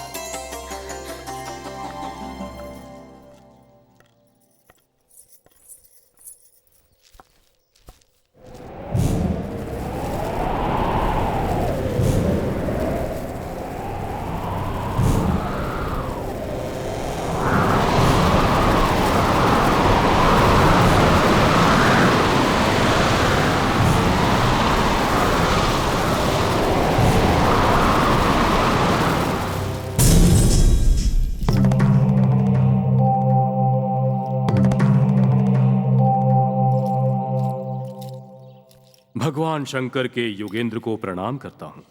आप कौन हैं?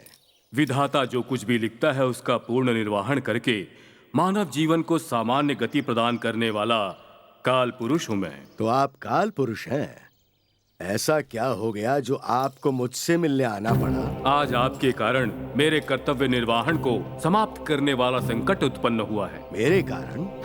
वो कैसे? एक बांझ स्त्री को संतान प्राप्ति का आशीर्वाद देकर आपने विधाता के विधान का उल्लंघन किया है। ओह, तो आप मुझसे उस स्त्री के बारे में बात कर रहे हैं? जी हाँ, उस स्त्री को संतान न होने का प्रावधान है। आपका आशीर्वाद उसके विरुद्ध जा रहा है योगेंद्र। ये संभव संकल्प से हो या फिर असंकल्प से, उस परमेश्वर ने मेरे मुख से उस स्त्री को आशीर्वाद दिलवाया है। वो व्यर्थ नहीं जाएगा। योगेंद्र, आप विधि के विपरीत जा रहे हैं। विपरीत कुछ नहीं है। हमारी तपस्या की परीक्षा मत लो देव। ये आपका अहंकार है जो ऐसी बातें कर रहा है। ये अहंकार नहीं है, ये आत्मविश्वास है। ईश्वर हमारे अंदर ही निहित है, इसलिए हम जो कहते हैं वो होगा। मैं ऐसा नहीं होने दूंगा। आप बहुत आतुर हो रहे हैं देव, और मुझसे उल्टा सीधा बोल रहे हैं। कर्तव्य निर्वहन में साक्षात विधाता का सामना करने से भी नहीं डरता हूँ मैं। आपके आशीर्वाद को पूर्ण नहीं होने दूंगा। तुम मुझे रोक नहीं पाओगे। मैं जो ना कर सकूं ऐसा कुछ भी नहीं है। उस पार्वती के गर्भ में किसी भी आत्मा को प्रवेश नहीं करने दूंगा। मुझे रोकने की शक्ति किसी भी पुनर्जन्म लेने वाले के पास नहीं है योगेंद्र। ओहो, तो ये है तुम्हारा साहस। सुनो अज्ञानी, तुम सामान्य आत्मा का विरोध कर सकते हो, परंतु मेरी तपस्या और मेरे योग का नहीं। मैं अपने योग, तपस्या और बल से पार्वती नाम की उस स्त्री के गर्भ को ठहरा दूंगा। यदि तुम में उसे रोकने की शक्ति है तो प्रयत्न करो।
विजयलक्ष्मी, कहाँ हो तुम?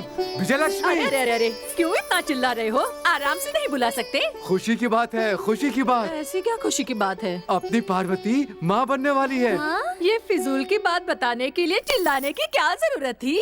जिसकी शादी होती है वो तो माँ बनती ही है। तुम इस जीवन में नहीं सुधरोगी। सुधरने से इस जीवन में कोई फायदा नहीं। पहले ही कह देती हूँ, उसके बच्चे के लिए कोई ऐसा वैसा रिवाज मैं नहीं करूँगी। ये बात गांठ बांध लो। ऐसी बात नहीं है विजयलक्ष्मी। पार्वती का हमारे अलावा कौन है बताओ? पहली संतान है, उसे हमारे ही घर में जन्म लेना चाहिए विजयलक्ष्मी। ऐसी बकवास बातें मुझसे मत करो। आज बेटी के लिए सोच रहे हो, कल पोता पोती के पैदा होने के बाद उनका जन्मदिन मनाओगे, उसके बाद और कुछ कहोगे। यदि ऐसा ही चलता रहा तो जरा सोचो, हमारी गृहस्थी का खर्चा तुम उठाओगे कैसे? उसके बच्चे को भूल जाओ, नहीं तो तुम मुझे अच्छे से जानते हो, तुम्हें दंड देने के लिए मैं फांसी लगाकर अपनी जान दे दूंगी। विजयलक्ष्मी,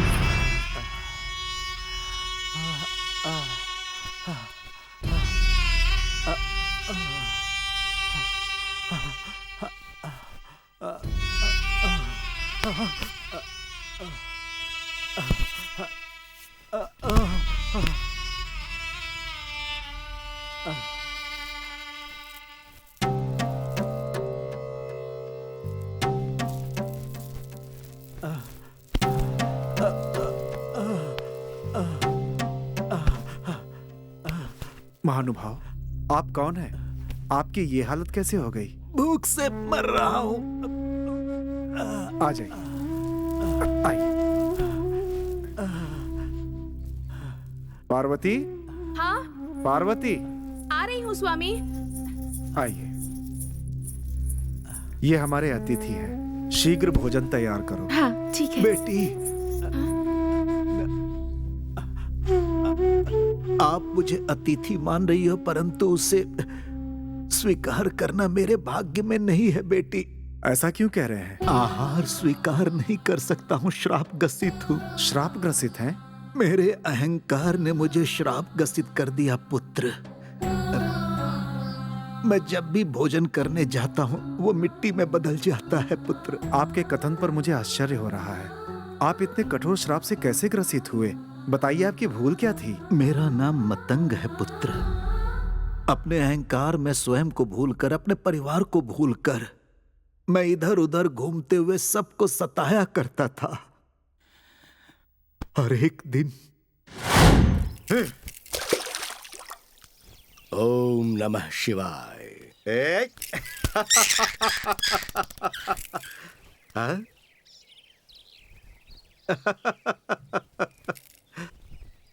हाँ।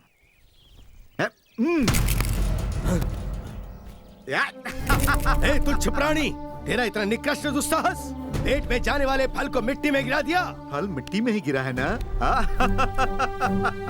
तो चिंता क्यों कर रहे हो? धोकर खा लो उसे।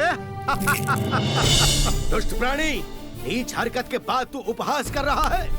पेट में जाने वाले आहार को तूने मिट्टी में मिला दिया है। तू क्षमा के लायक नहीं है। आज के बाद तू जो भी खाने का प्रयत्न करेगा वो मिट्टी बन जाएगा। ये मेरा श्राप है।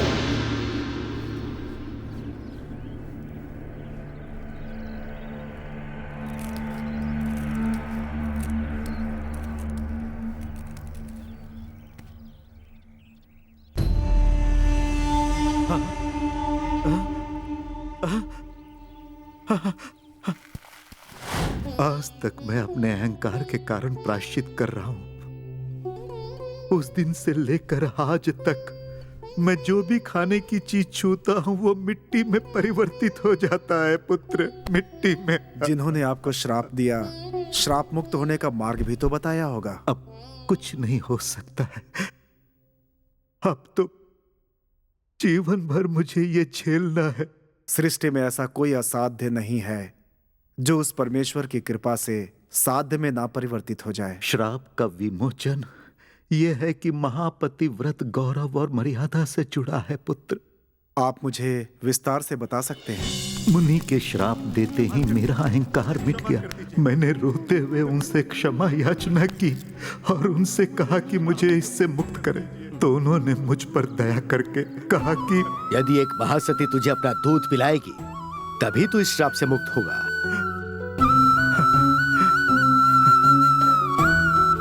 किंतु इस जन्म में यह संभव नहीं हो सकता।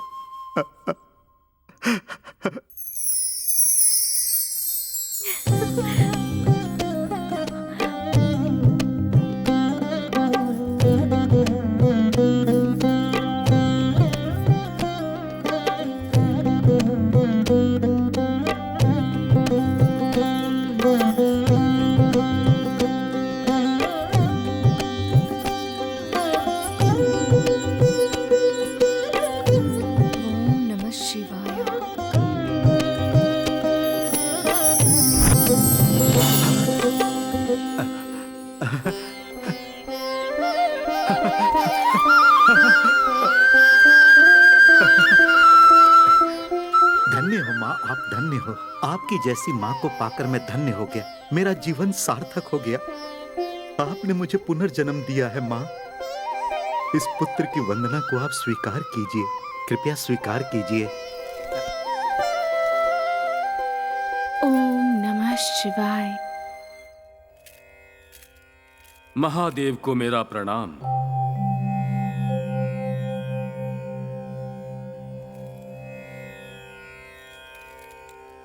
काल पुरुष, आप तो हमारे पास कभी नहीं आते थे, तो आज आने का कारण क्या है? हे चंद्रशेखर, आप अंतर्यामी हैं, आपको नहीं पता?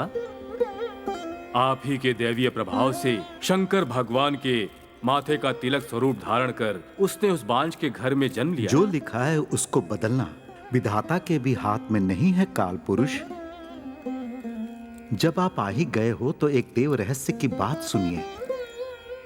उस देवी का संतान योग होना शिव की भक्ति के कारण ही संभव हुआ है और विधाता का बांझ के पेट में पैदा होकर पुनर्जन्म लेना ही पूर्व से ही विधि में लिखा हुआ है। आपकी यह बात मेरी समझ से परे है प्रभु। अब उस मानव को ही देख लीजिए, उसके कारण आपका प्रभाव शीघ्र समाप्त हो सकता है प्रभु। कौन है वो? आपने जिस मानव को अक्षय पात्र दिया है ना प्रभु, वही शिवदत्त उस अक्षय पात्र से गरीबों को दान कर रहा है। इसमें क्या दोष है काल पुरुष? यदि वो शिवदत्त उस पात्र से ऐसे ही दान करता रहा ना, तो वो दिन दूर नहीं जब उस शिवदत्त के सामने आप जैसे भगवान और बाकी देवी देवताओं को लोग भूल जाएंगे। आप कहना क्या चाहते हो काल पुरुष? यदि आपकी अनुमति हो तो मैं अपने विधि के कार्य को सीधा चला सकता हूँ प्रभु।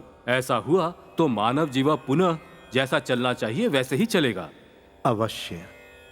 आपके कर्तव्य निर्वाह के बीच में मेरा वर प्रभाव कतई नहीं आएगा।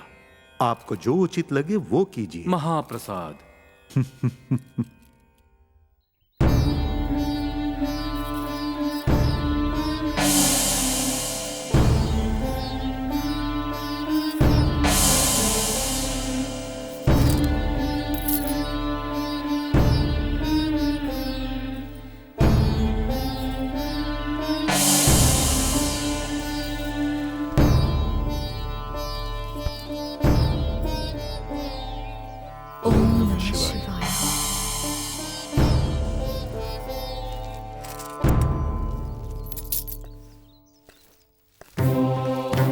हर हर महादेव, शंभू शंकर।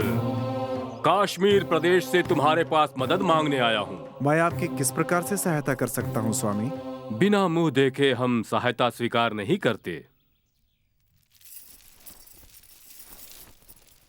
बोलिए स्वामी, क्या चाहिए आपको? कश्मीर प्रदेश अभी बहुत दरिद्र हो गया है। इस समय हमारी प्रजा भूख प्यास से तड़प रही है। ऐसे समय में आप जो सदैव देते हैं वही देंगे तो हमारा काम नहीं चलेगा। इसलिए निसंकोच कहिए स्वामी, आप जो मांगेंगे हम देने का प्रयास करेंगे। इस समय मैं जो आपसे मांगूंगा उसके लिए ना तो नहीं कहेंगे। आप एक बार मांगिए तो, यदि मुझसे संभव होगा तो मैं मना नहीं करूंगा। यदि आप हमारे प्रदेश की दरिद्रता को मिटाना चाहते हैं तो आपके पास जो अक्षय पात्र है वो मुझे दे दीजिए। ये भला कौन सी बड़ी बात है स्वामी जी, आप इसे स्वेच्छा से ले जाइए। ये लीजिए। भला हो तुम्हारा, भला हो। जो दान तुमने दिया है वो इतिहास में बड़े बड़े अक्षरों में लिखा जाएगा। चलता हूं। नमस्ते स्वामी जी।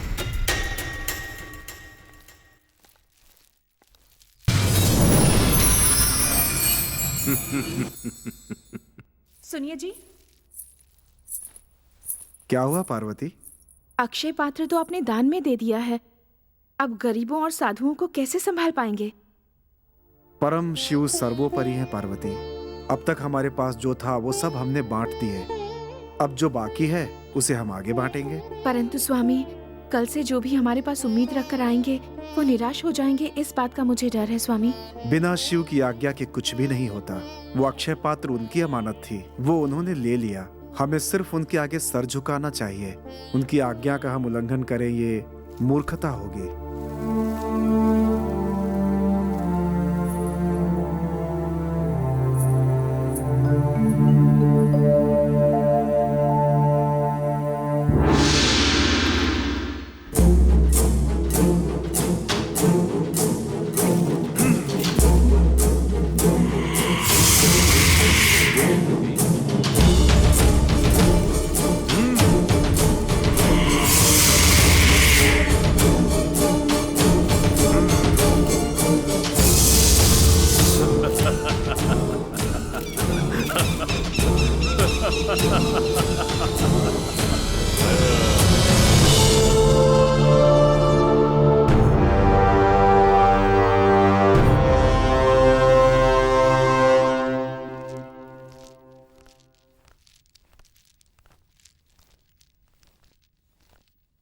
प्रभु को मेरा प्रणाम स्वीकार हो। वाह, क्या तेज है चेहरे पर। इसे देखते ही पता नहीं क्यों मेरा मन प्रसन्न हो रहा है। मुझसे मिलने की आपने इच्छा जताई है, क्या मैं उसका कारण जान सकता हूँ? शिवदत्त, सुना है तुम एक जादूगर हो और तुम्हारे ही वजह से लोगों में भक्तिभाव कम हो गई है। इसलिए तुम्हारे गांव में भूखमरी और गरीबी छाई हुई है। तुम पर ऐसा अभियोग लगाया जा रहा है। तुम्हारे पास कोई समाधान है? क्षमा चाहता हूँ, ये लोगों द्वारा लगाया हुआ निराधार अभियोग है। प्रकृति के कारण पैदा हुई किसी समस्या के लिए मुझे दोषी नहीं माना जा सकता। ये तो अन्याय होगा प्रभु। हमारे राज्य के सभी क्षेत्र के लोग सुखी हैं, मात्र एक तुम्हारा ही गांव है जहां के लोग गरीबी में हैं। इसके लिए तुम क्या कहना चाहोगे? जिस कार्य को ईश्वर करते हैं, यदि आप मुझसे पूछेंगे तो मैं कैसे बता पाऊंगा? ऐसी बातें करके बचने का प्रयत्न मत करो शिवदत्त। प्रभु, इसके बारे में हमारे गांव का प्रत्येक व्यक्ति जानता है। भरपेट भोजन भी नहीं कर पाता था महाराज ये। रातों रात ये इतना बड़ा धनवान कैसे हो गया? और जब इससे पूछा तो शिव का दिया हुआ आशीर्वाद है इसके पास, ऐसा कहता है ये। क्या कहते हो शिवदत्त? इनकी कही हुई बात एकदम असत्य है ना? बिल्कुल प्रभु, 100 आने सत्य है। तो फिर इतनी संपत्ति तुम्हारे पास आई कहां से? सब शिव का आशीर्वाद है। सुना आपने प्रभु, आपके सामने फिर से वही बातें कर रहा है। इसके दान धर्म की आदत से पूरे गांव के लोग आलसी हो गए हैं। अब तो लोग आपके नाम से भी नहीं डरते, और इन सब का कारण यही व्यक्ति है प्रभु।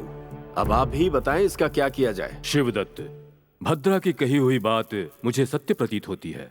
तुम्हें क्या कहना है इस विषय में? इस प्रश्न का उत्तर तो परम शिव ही दे सकते हैं। सुन रहे हैं प्रभु इसकी अभिमान भरी बातें? कह रहा है समाधान भगवान बताएंगे। यदि इसे भगवान पर इतना ही अभिमान है तो इसे उनके पास जाने की आज्ञा दीजिए। महाराज को क्या करना है ये तुम्हें बताने की आवश्यकता नहीं है। भूल हो गई, क्षमा चाहता हूँ महाराज। शिवदत्त, आज जो तुम्हारे गांव की हालत है उसका कारण सिर्फ तुम हो, परंतु तुम उसका सही जवाब नहीं दे रहे हो। प्रभु, ये तो सत्य है कि मेरे गांव के लोग गरीब हैं और उनकी परिस्थिति अत्यंत ही दयनीय है। भगवान हर एक मनुष्य की परीक्षा लेते हैं। उस परीक्षा में जो सफल होता है वो मनुष्य है, अन्यथा शरणम नास्ति तमेव शरणम मम। ऐसी हृदय से प्रार्थना करे तो भोले शंकर उसकी अवश्य सुनते हैं। इतना भरोसा है तुम्हें उन पर? उस सदा शिव पर भरोसा करने वाला कभी पराजित नहीं होता।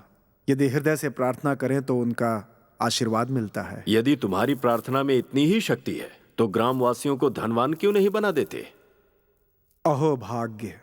तो फिर मैं तुम्हें 15 दिनों का समय देता हूँ। यदि इस समय के भीतर बारिश नहीं होती है तो तुम्हें यह राज्य छोड़कर जाना होगा। तुम इस बात से सहमत तो हो ना? राज्य छोड़कर ही नहीं जाऊंगा प्रभु। मेरा प्रयास असफल हुआ तो मृत्यु को नहीं संकोच गले लगाऊंगा। राजा जी तुम्हें सिर्फ राज्य बचाने के लिए कह रहे हैं शिवदत्त, प्राण त्यागने के लिए नहीं कह रहे। भगवान भक्तों के वश में हो जाते हैं। यदि निश्चल होकर उनसे प्रार्थना करें तो आशीर्वाद देते हैं। यदि समय से पहले वर्षा को बुला पाने में असफल रहा तो मान लूंगा कि मेरी भक्ति में ही कमी है। तो ऐसे में मेरे लिए जीवित रहकर भी मरने के समान होगा। जाने की आज्ञा चाहता हूं प्रभु।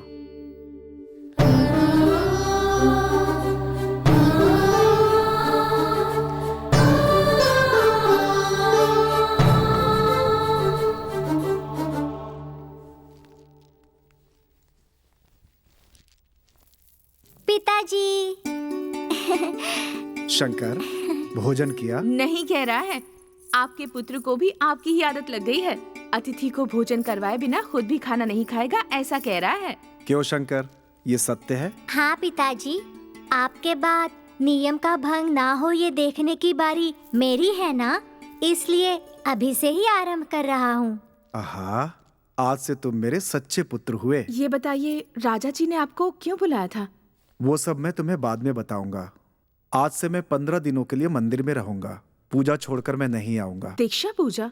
किंतु अभी तो कार्तिक मास नहीं है। गरीब मास है। अपने गांव में गरीबी का मास आ गया है। उसके निवारण के लिए पूजा आवश्यक है। इन 15 दिनों तक अतिथियों का स्वागत करना तुम्हारा दायित्व है। जैसा आप ठीक समझे। उस बात पर आप जरा भी चिंतित मत होइए, मैं हूँ ना आपका पुत्र। हे ईश्वर।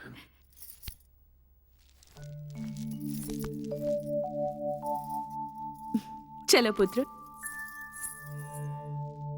माँ, माँ। क्या हो गया शंकर? अतिथि को ले आया हूँ। नमस्ते स्वामी जी। दीर्घ सुमंगली भव। शिवदत्त के बारे में सुन चुका हूँ मैं, और उसके नियमों की चर्चा गांव गांव गली गली होती रहती है। और आज तो ये मेरा सौभाग्य है कि मैं इस घर का अतिथि बनकर आया हूँ। ये तो हमारा सौभाग्य है स्वामी। क्या शिवदत्त घर पे नहीं है देवी? वो पूजा कर रहे हैं स्वामी। पूजा में विघ्न मत डालना ऐसा कहकर गए हैं। बेटा शंकर, हाँ? तुम अब मंदिर में जाओ और भगवान को नैवेद्य समर्पित करके आओ। जो आज्ञा माँ। आपको थोड़ी सी प्रतीक्षा करनी होगी स्वामी। कितने सुंदर विचार हैं। तुम पहले भगवान को नैवेद्य समर्पित करती हो, तत्पश्चात अतिथि का सत्कार करती हो। संभल कर जाओ और नैवेद्य चढ़ाकर वापस आ जाओ। जैसा आप कहे माँ, शीघ्र ही आता हूँ। आसन ग्रहण कीजिए स्वामी।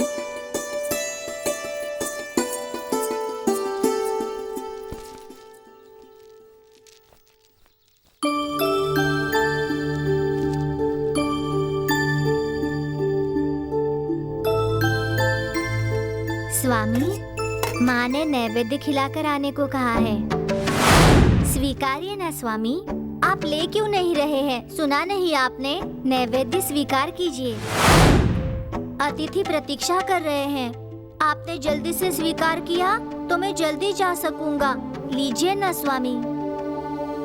अच्छा, रोज माँ लाती है, आज मैं लाया हूँ इसलिए नाराज हैं? घर में अतिथि है कहा ना मैंने, इसलिए आज आपके लिए नैवेद्य मैं ही लेकर आया हूँ। लीजिए ना स्वामी। देखिए, आप शांत रहेंगे तो कैसे होगा? माँ लाती है तो आप खाते हैं ना, मेरे हाथ से नहीं खाएंगे?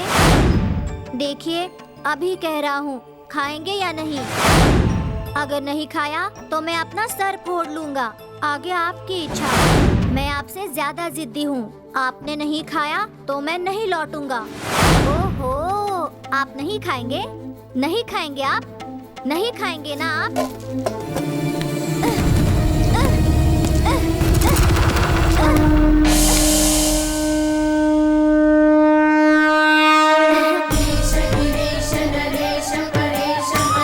प्रणाम स्वामी। नैवेद्य खाइए स्वामी, खाइए ना।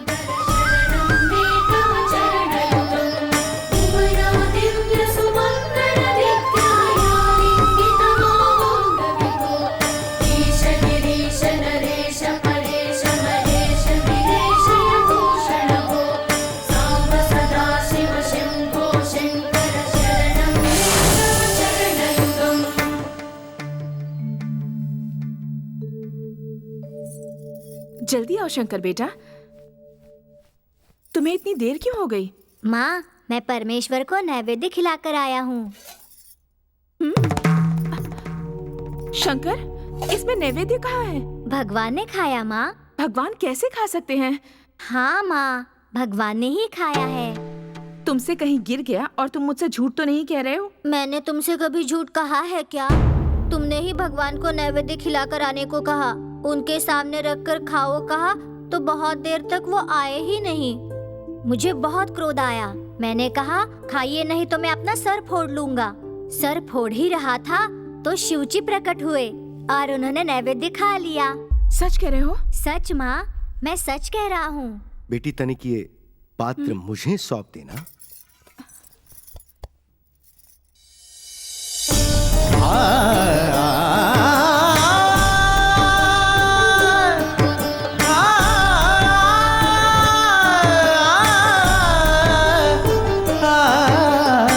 तुम कोई सामान्य बालक नहीं हो। हाँ, ओहो स्वामी जी। बहुत भाग्यशाली हो बेटी। साक्षात भगवान को ही अपने हाथों से नैवेद्य खिलाने वाले एक सुकुमार को जन्म दिया है तुमने। तुम्हारा जन्म सफल हो गया है। कितने भी पुण्य क्यों न किए हो, कोई कितना भी भाग्यशाली क्यों न हो, परंतु शिव के साक्षात दर्शन मिलना अत्यंत दुर्लभ है। ये बालक सामान्य नहीं है। इस बालक के स्पर्श से ही मेरा जीवन धन्य हो गया। ओम नमः शिवाय।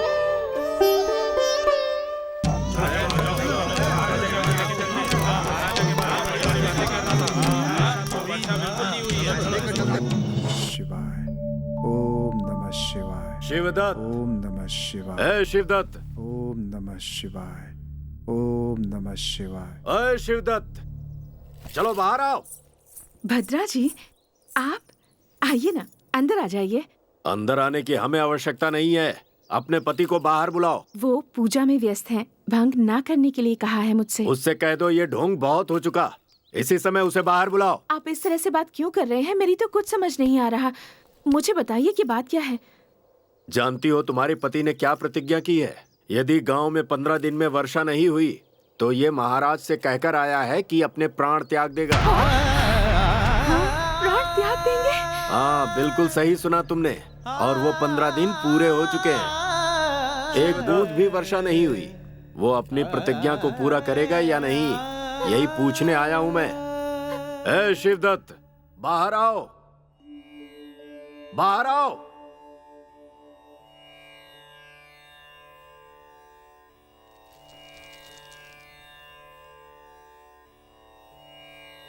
ओम नमः शिवाय।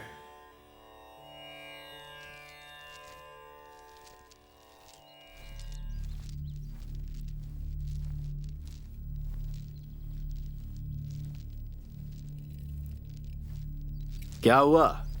दरबार में कहकर आया था वर्षा करवाऊंगा, वर्षा करवाऊंगा।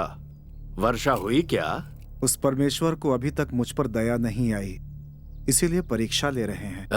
अब हम लोग पहले की तरह तुम्हारी बातों में फंसने वाले नहीं हैं। अपने दिए हुए वचन को पूरा करो, नहीं तो हम सबसे क्षमा मांगो और इस गांव से कहीं दूर चले जाओ। मेरी भक्ति में ही कुछ कमी है, मेरी पूजा में स्वार्थ है, इसीलिए उस शिव ने मुझे आशीर्वाद नहीं दिया। अब मेरे लिए जीवन और मृत्यु एक ही है। मैं अपने प्राण त्यागने के लिए तैयार हूँ। चलिए। सुनिए जी, इतना कठोर वचन लेने से पहले आपको अपनी पत्नी या अपने पुत्र की एक बार भी याद नहीं आई? कोई भी संबंध शाश्वत नहीं है पार्वती, सिवाय एक संबंध के, और वो है ईश्वर का संबंध। ना नहीं कह रही हूँ, लेकिन आपने अगर हमें भी एक बार बता दिया होता तो। ये शरीर, ये प्राण, सब कुछ ईश्वर का दिया हुआ प्रसाद है। जब इस पर मेरा कोई अधिकार ही नहीं, तो इसे छीनने के लिए उन्हें अनुमति की कोई आवश्यकता नहीं। मन, हृदय और करुणा, विवाह के बाद सब कुछ आप ही को माना था। मंदिर में मैंने अग्नि को साक्षी मानकर आपके साथ फेरे और वचन लिए थे स्वामी, इसलिए मैं आज भी आपके साथ ही आऊंगी। वचन मैंने दिया है, उसे पूरा करने का दायित्व भी मेरा ही है। किंतु मैं आपकी पत्नी हूँ। एक दूसरे के लिए जीना चाहिए, परंतु प्राण नहीं त्यागने चाहिए। हमारा बालक अभी छोटा है, इसका पालन पोषण करना भी बाकी है। मेरे पश्चात ये कार्य तुम्हें ही करना होगा। एक और बात पार्वती, नियम के अनुसार तुम्हें अतिथियों का सत्कार भी करना होगा।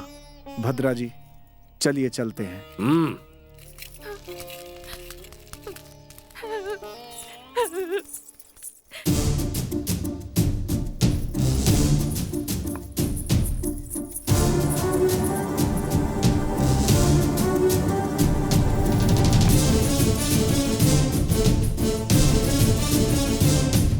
अरे चलो चलो, देखते हैं क्या हो रहा है। चलो चलो चलो, जल्दी चलो, जल्दी चलो। आ जाओ आ जाओ आ जाओ, चलो।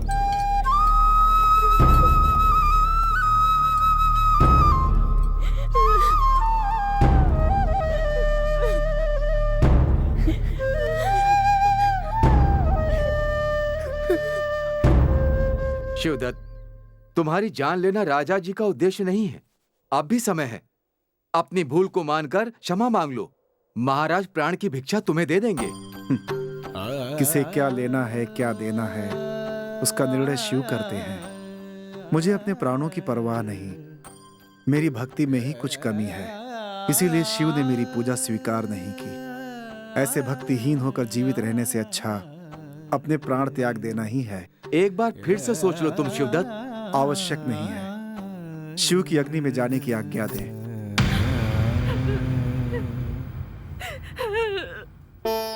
मेरे पुत्र के हाथों ही मुझे अग्नि दिलवाइएगा। नहीं पिताजी।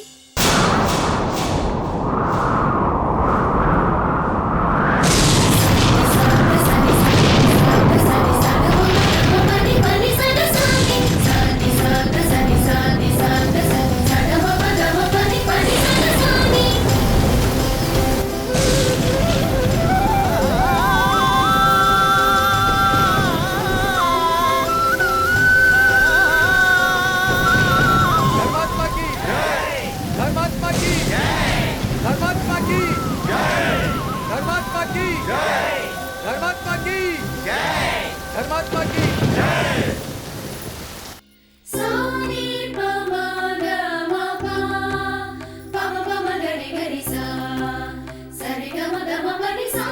जैसे भक्त के समक्ष मैं अपना सिर झुका करके उसे नमस्कार करता हूँ। शिवदत्त, तुम जैसी पुण्यात्मा के विषय में मैंने गलत अनुमान लगाया, मुझे क्षमा कर दो। इसमें आपका कोई अपराध नहीं है प्रभु। आपने तो अपने केवल कर्तव्य का पालन किया है। प्रभु, शिवदत्त जैसे एक अच्छे मनुष्य को प्रतिपल मैंने फंसाने की कोशिश की है। इस जघन्य पाप के लिए आप मुझे जो भी दंड देंगे वो मुझे स्वीकार्य होगा। इस महापुरुष से क्षमा प्राप्त करने के बाद ही तुम्हारे पापों का अंत हो सकता है। पश्चाताप से बढ़कर कोई दंड नहीं होता। अब से तुम अपनी बुद्धि को अच्छे कामों में लगाओ। जैसी आज्ञा प्रभु। शिवदत्त, तुम जैसा महान पुरुष यदि हमारे राज्य में है तो इसका अर्थ हमने कोई पुण्य किया है। तुम्हारे कारण मैंने अपने राज्य को और जाना। तुम जैसे लोगों को राज्य का मार्गदर्शक होना चाहिए, इसीलिए मैं तुम्हें तुम्हारे गांव का अधिकारी नियुक्त करता हूं। तुम्हारे मार्गदर्शन से तुम्हारे गांव की वृद्धि होगी और उससे हमारे राज्य की समृद्धि बढ़ेगी, ऐसा मेरा मानना है। क्षमा करें प्रभु, मैं अत्यंत साधारण मनुष्य हूँ। शिव जी के अलावा मैं किसी संसार को नहीं जानता। मुझे इतना बड़ा दायित्व तो ना दें। वास्तव में वो जगह भद्रा जी के लिए ही ठीक है। मेरी विनती है कि भद्रा जी को हमारे गांव का अधिकारी नियुक्त करें। मुझे क्षमा करो शिवदत्त। भद्रा जी। धन्य हो शिवदत्त, धन्य हो। तुमने निस्वार्थ भाव से जो कुछ किया है वो सराहनीय है। जिस मनुष्य के सामने सब झुकते और डरते हैं उसे ही तुमने गांव का अधिकारी बना दिया है। सत्य है, तुम एक धर्मात्मा हो। धर्मात्मा की, धर्मात्मा की, धर्मात्मा की, धर्मात्मा की, धर्मात्मा की, धर्मात्मा की। अपने भक्त की सहायता करके फिर से आप भोला शंकर ही कहलाए ना? किसके बारे में बात कर रही हो देवी? और कौन, आपके प्रिय भक्त शिवदत्त के बारे में। उसने मुझसे कुछ मांगा ही नहीं तो भला मैं उसे क्या वर दे सकता हूँ देवी? परंतु उसने निरंतर 15 दिनों के लिए वर्षा हो इसलिए पूजा की थी, वो क्या था? यदि वो अपने स्वार्थ के लिए कुछ मांगता तो मैं उसकी इच्छा पूरी नहीं करता, परंतु वो तो लोगों के लिए मांग रहा है, वो भी अपने प्राण को दांव पे लगा के। उसका मेरे ऊपर पूर्ण विश्वास है। अचंचल भक्ति से वो मुझे चाहता है। दरअसल वहां जो कुछ भी हो रहा है उसका कारण मैं नहीं हूं, उसकी भक्ति और विश्वास है। यानी कि भगवान से ज्यादा भक्त शक्तिशाली है स्वामी। निसंदेह देवी, अपने भक्तों का भगवान दास हो जाता है देवी। सच में आपका शिवदत्त निस्वार्थ भक्त है कहने में कोई संदेह नहीं है। अब तो उसे अनुग्रह करो स्वामी।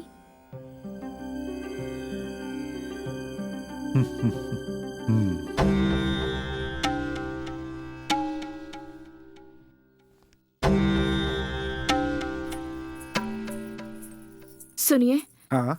अतिथि को भोजन कराए बिना आप नहीं खाएंगे, इस नियम के कारण आपने सुबह से जल की एक बूंद भी ग्रहण नहीं की है। और आपको ही देखकर शंकर भी सुबह से उपवास करके बैठा है। शंकर कहाँ है? भूखे पेट ही गुरुकुल चला गया है। आज अगर अतिथि सत्कार का भाग्य मिल गया तो अच्छा रहेगा। निराश होने की आवश्यकता नहीं है। मैं बाहर जाकर कोई अतिथि मिलता है या नहीं देख कर आता हूँ। तुम भोजन तैयार करके शिव जी को भोग चढ़ा देना। ठीक है जी।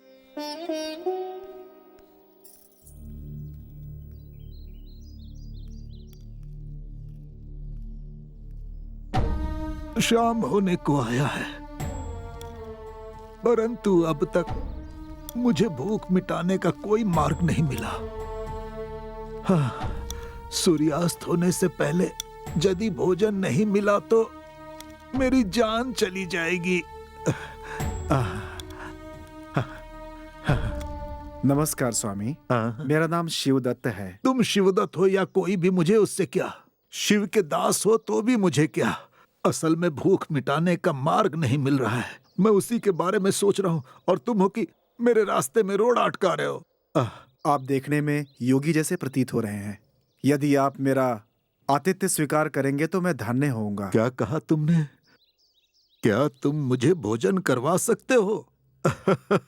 तुम्हें पता है मैं किस जाति का हूँ? कपाली हूँ, कपाली। तो क्या हुआ स्वामी, अतिथि भगवान के समान होते हैं। हम लोग जो तुम बनाओगे वो नहीं खा सकते हैं। जो मेरी इच्छा होगी, यदि तुमने वो बनाया तो ही मैं खाऊंगा और तुम्हारे अतिथि सत्कार को स्वीकार करूंगा। अवश्य, मैं प्रयास करूंगा कि मैं आपकी इच्छा पूरी कर सकूं। बात को बदल तो नहीं दोगे? नहीं बदलूंगा। परम शिव की प्राण लेता हूँ। यदि तुमने बात को बदला तो तुम सीधे नरक में जाओगे, नरक में। ऐसा नहीं होने दूंगा। सूर्यास्त होने वाला है, आप चलिए स्वामी।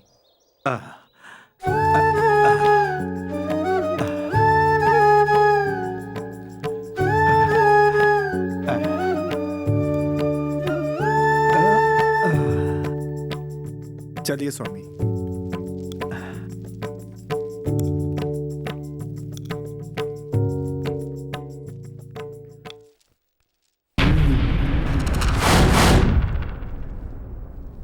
बैठिए स्वामी जी।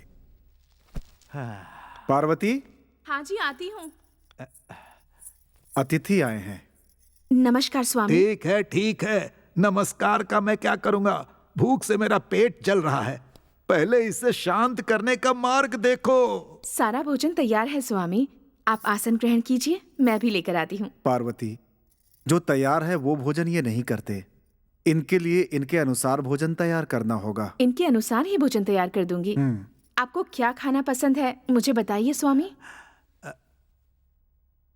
हम कपाली लोग हैं। हमारा सबसे प्रिय भोजन है नर का मांस। नर मांस? हाँ, नर मांस ही वही हमारा आहार है। अब अति शीघ्र उसकी व्यवस्था करो।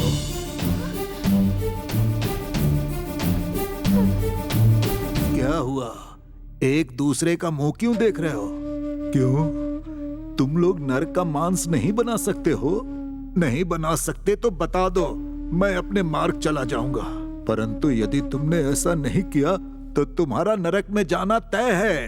हाँ। बात बदलने का प्रश्न ही नहीं उठता स्वामी। आप जैसा चाहते हैं वैसा ही करूंगा। सच कह रहे हो? हाँ स्वामी, अपने शरीर को काटकर मैं निसंकोच आपको भोजन में परोस दूंगा। अब बस भी करो तुम। कहता है अपना शरीर काटूंगा। तुम शरीर काटोगे तो मर जाओगे और तुम्हारी पत्नी विधवा हो जाएगी। और मैं विधवा के हाथ से खाना खाऊंगा क्या? तो फिर मैं अपना शरीर आपको अर्पित कर दूंगी स्वामी। सुनो, ये हमारे नियम के विरुद्ध है। स्त्री जो होती है, स्त्री तो माँ के समान होती है। जो माँ का मांस खाएगा वो तो अमानुष होगा। इसलिए तुम्हारा मांस हमें निषेध है। तो आप ही मार्ग दिखाएं स्वामी। अब ये सोचने का काम तुम्हारा है। अतिथि बनाकर लाए थे ना, तुम तो मुझे मेरी इच्छा अनुसार खिलाने वाले थे। अब जब बात निभाने की आई तो तुम मुझसे पूछ रहे हो। अच्छा बताओ, इतने विशाल भवन में क्या तुम दोनों ही रहते हो? और कोई नहीं रहता? मेरा इकलौता पुत्र भी है स्वामी जी। कहाँ है वो? और कितने साल का है वो? बच्चा है स्वामी, केवल 8 साल का है। हाँ, अच्छा है। एकदम नरम मांस है। ये क्या कह रहे हैं? बहुत रुचि से खाता हूँ। उसे ही पकाकर मुझे दो। पेट भर जाने के बाद मैं दिल से तुम्हें आशीर्वाद दूंगा। अब तुम दोनों ऐसे बुत बनकर क्यों खड़े हो? पुत्र प्रेम बीच में आ रहा है क्या? नहीं हो सकता है तो बता दो, मैं अपने मार्ग निकल जाता हूँ। स्वामी जी, अतिथि की तृप्ति ही हमारा परम कर्तव्य है। तो फिर तुम लोग इतना क्यों सोच रहे हो? स्वामी जी, वो मेरा पुत्र अवश्य है, परंतु 9 माह तक अपने गर्भ में रखकर उसे पालकर जन्म दिया है उसकी माँ ने। मुझे उसके आदेश की प्रतीक्षा करनी होगी।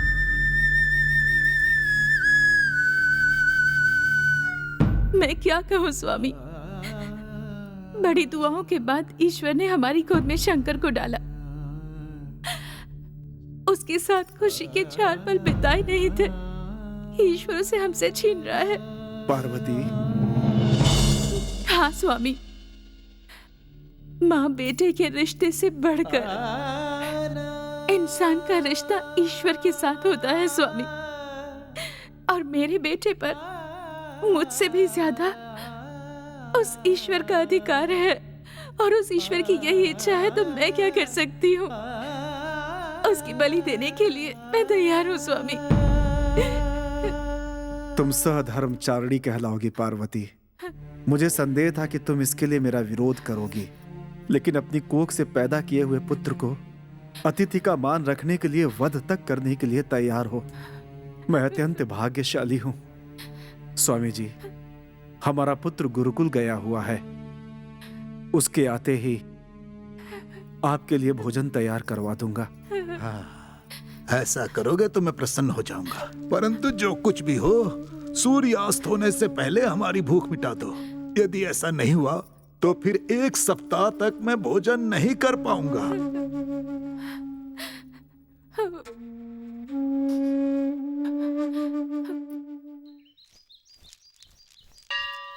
बेटा शंकर, हाँ? क्या हुआ दादी? अभी तुम्हारा घर जाना ठीक नहीं है बेटा। परंतु ऐसा क्यों? तुम्हें पता है, घर गए तो तुम्हारी मृत्यु होगी। मेरी मृत्यु होगी? हाँ बेटा, तुम्हारे घर में अतिथि बनकर कपाली आया है बेटा। उस भक्षी को नर का मांस पसंद है, इसलिए तुम्हारे पिताजी तुम्हें मारकर उसे खिलाने की तैयारी कर रहे हैं। क्या ये सच है दादी? हाँ बेटा, उस परमेश्वर की कसम, मैं सच कह रही हूँ। आहा, क्या भाग्य है मेरा। कितने भी जन्म ले लूं, ऐसा भाग्य नहीं मिल सकता। वो तुम्हें मार डालेंगे, तुम्हें डर नहीं लग रहा बेटा? डर क्यों दादी? मेरे इस शरीर को ऐसा भाग्य मिला है तो आनंद होना चाहिए ना। ये तुम क्या कह रहे हो? जी हाँ दादी, कभी ना कभी तो इस शरीर का अंत होना ही है ना। ऐसे में इससे किसी की भूख मिट जाए तो खुशी की बात है ना। ऐसे क्या देख रही हो दादी? समझी नहीं क्या? मैं एक बात तुमसे पूछता हूँ। हम रास्ते पर चल रहे हैं, अचानक हमारी चप्पल टूट जाती है, पास में हमें एक घर दिख जाता है, उन्हें हम विनती करते हैं कि हमारी चप्पल रख दीजिए, तो वो रखेंगे कि नहीं? हाँ, क्यों नहीं बेटा, वो लोग जरूर रखेंगे। वैसे ही हमारे साथ चलने वाले की अचानक मृत्यु हो जाए और उसके शरीर को हम बगल के घर में रखें, तो क्या उसी तरह वो लोग हमें रखने देंगे? नहीं नहीं, शव को कोई भी अपने घर में नहीं रखता। पैर की चप्पल को इतना आदर है, किंतु इस शरीर को नहीं, तो फिर उसके बारे में क्या सोचना दादी? बिना काम आने वाला ये शरीर यदि किसी की भूख मिटा रहा है तो हमें खुश होना चाहिए, ना कि डरना चाहिए।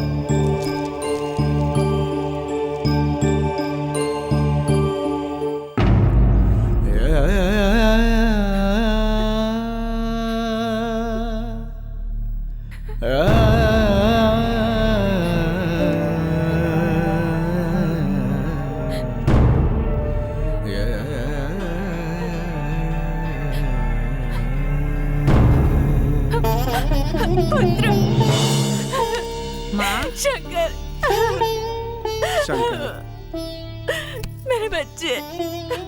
अब तुम लोग क्या केवल रोते ही रहोगे? नहीं हो सकता तो कह दो, मैं अपने मार्ग चला जाऊंगा। क्षमा कीजिए स्वामी, ये मेरे लिए रो रही है, किंतु इनके कितने भी आंसू क्यों न गिरे, इन्होंने आपको मना नहीं किया है। क्यों रो रही हो माँ? ये तो आनंद का विषय है ना। बेटा शंकर, तुम्हारी अनुमति के बिना हमने ये निर्णय लिया है, हो सके तो हमें क्षमा कर देना। कितनी बड़ी बात कह रहे हैं पिताजी। मुझे ये जन्म आपने ही दिया है, इस जन्म पे आपका ही अधिकार है। मैं धन्य हुआ पुत्र, हमें तुम्हारी बलि चढ़ानी होगी, इस पाप के लिए हमें क्षमा कर देना। कभी ना कभी तो इस शरीर को मिट्टी में मिलना ही है, कीड़े मकोड़ों का आहार बनना ही है पिताजी। इससे अच्छा तो इस भूखे अतिथि की भूख मिटाना गौरव का काम है ना पिताजी। शंकर, आप लोगों ने जो दिया है उस भाग्य को मैं अपने जन्मों जन्मों तक कभी भुला नहीं पाऊंगा माँ। केवल बातें कर करके पूरा जीवन बिताओगे? देखो सूर्यास्त होने वाला है, सूर्यास्त।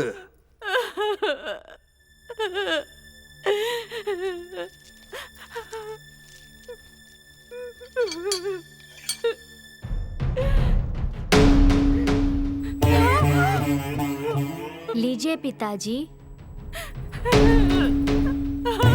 संकोच मत कीजिए पिताजी, ले लीजिए।